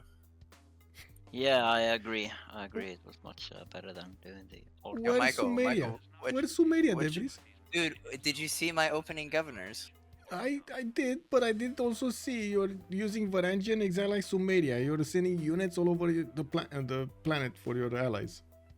What is this? Yes, yes. You played so much Sumeria. It just happens by reflex now. Give me the city-state levies. I think Gaul is also perfect counter to Age of Steam and Russia. Again, like Gaul is so good. I think Wu is also really nice to get in there. If he pillages the industrial zone once or twice, like, lose so much blood. Yeah. GG. Well, GG, well played, boys. Thank you for the cast. GG, Okay, GG. guys. Thank you for having me. Have a good evening. Thank you, boys, and thanks, Michael, for casting it again. Glad you say. Have a great one. Bye. Bye-bye. So there we heard from both teams telling us about their achievements and also their mishaps in the game over here. Gaul was confident that he would win either culture victory, of course, also other victory conditions. He was going for that culture though. We did also see, hear why the Bull Moose pick. Pupumestari wanted to play it. Who are we to judge? I mean, if he wouldn't have been there between like 2 opponents, maybe it would have been a different result. I'm pretty sure it would have been a different result. We did see also quite a few attacks being done by Devries across the seas to 2 of his opponents, getting those units everywhere, trying to actually get the pillages done and take out cities. He did poke India, and he did poke also on the right side his opponents. America, I believe it was on the right side. Yeah, past China. Thank you so much for everything. Much appreciated for the follows. Much appreciated also for the gifts, for the bits, and also for your awesome support of the stream. Thank you so much, sirs. I do also thank you so much for every like you have shown me on YouTube over there. Don't forget to actually leave a like and of course subscribe to the channel. And let's see each other in the next one. We do have on Friday the CWC game, the finals. The game 2 is going to be COC going against HOH. Both of them are each with 1 point in this best of 5 series, so it's tied right now. Let's actually see who's gonna jump ahead and take us to the next game. Game 3 will be on Sunday. We also have on Saturday the FFA finals of season 2 of the CPL Premier League, and we're gonna need to see Ben, Andrew, Dragos, Ideni, Access. We got Fred from Jupiter. This would be Civ Rider, Senok. We do have also Toilet, Tiritz and Trinda playing in that game. It will start at 1600 GMT on Saturday, August the 3rd. So yeah, definitely quite a impressive weekend that we're gonna have this time around at the beginning of August. Thank you so much for everything. You can take a look at my schedule on my Discord. I do try to put the games up as quickly as I find out about them. That's where you see the information first. I do try to update afterwards, of course, Twitch and YouTube, but it takes me a bit of time, and of course it's a bit of a different mechanic. Unfortunately on YouTube I can't really get the premieres too far ahead of time because it doesn't do anything, but of course let me know if you do want me to actually do that. I can definitely try to do that as well. Do the pokey and you turn yourself around. Yes, I do want to say also, have a great evening and have some fun with some Civilization 6 content. Stay tuned for Civ 7. Bye bye.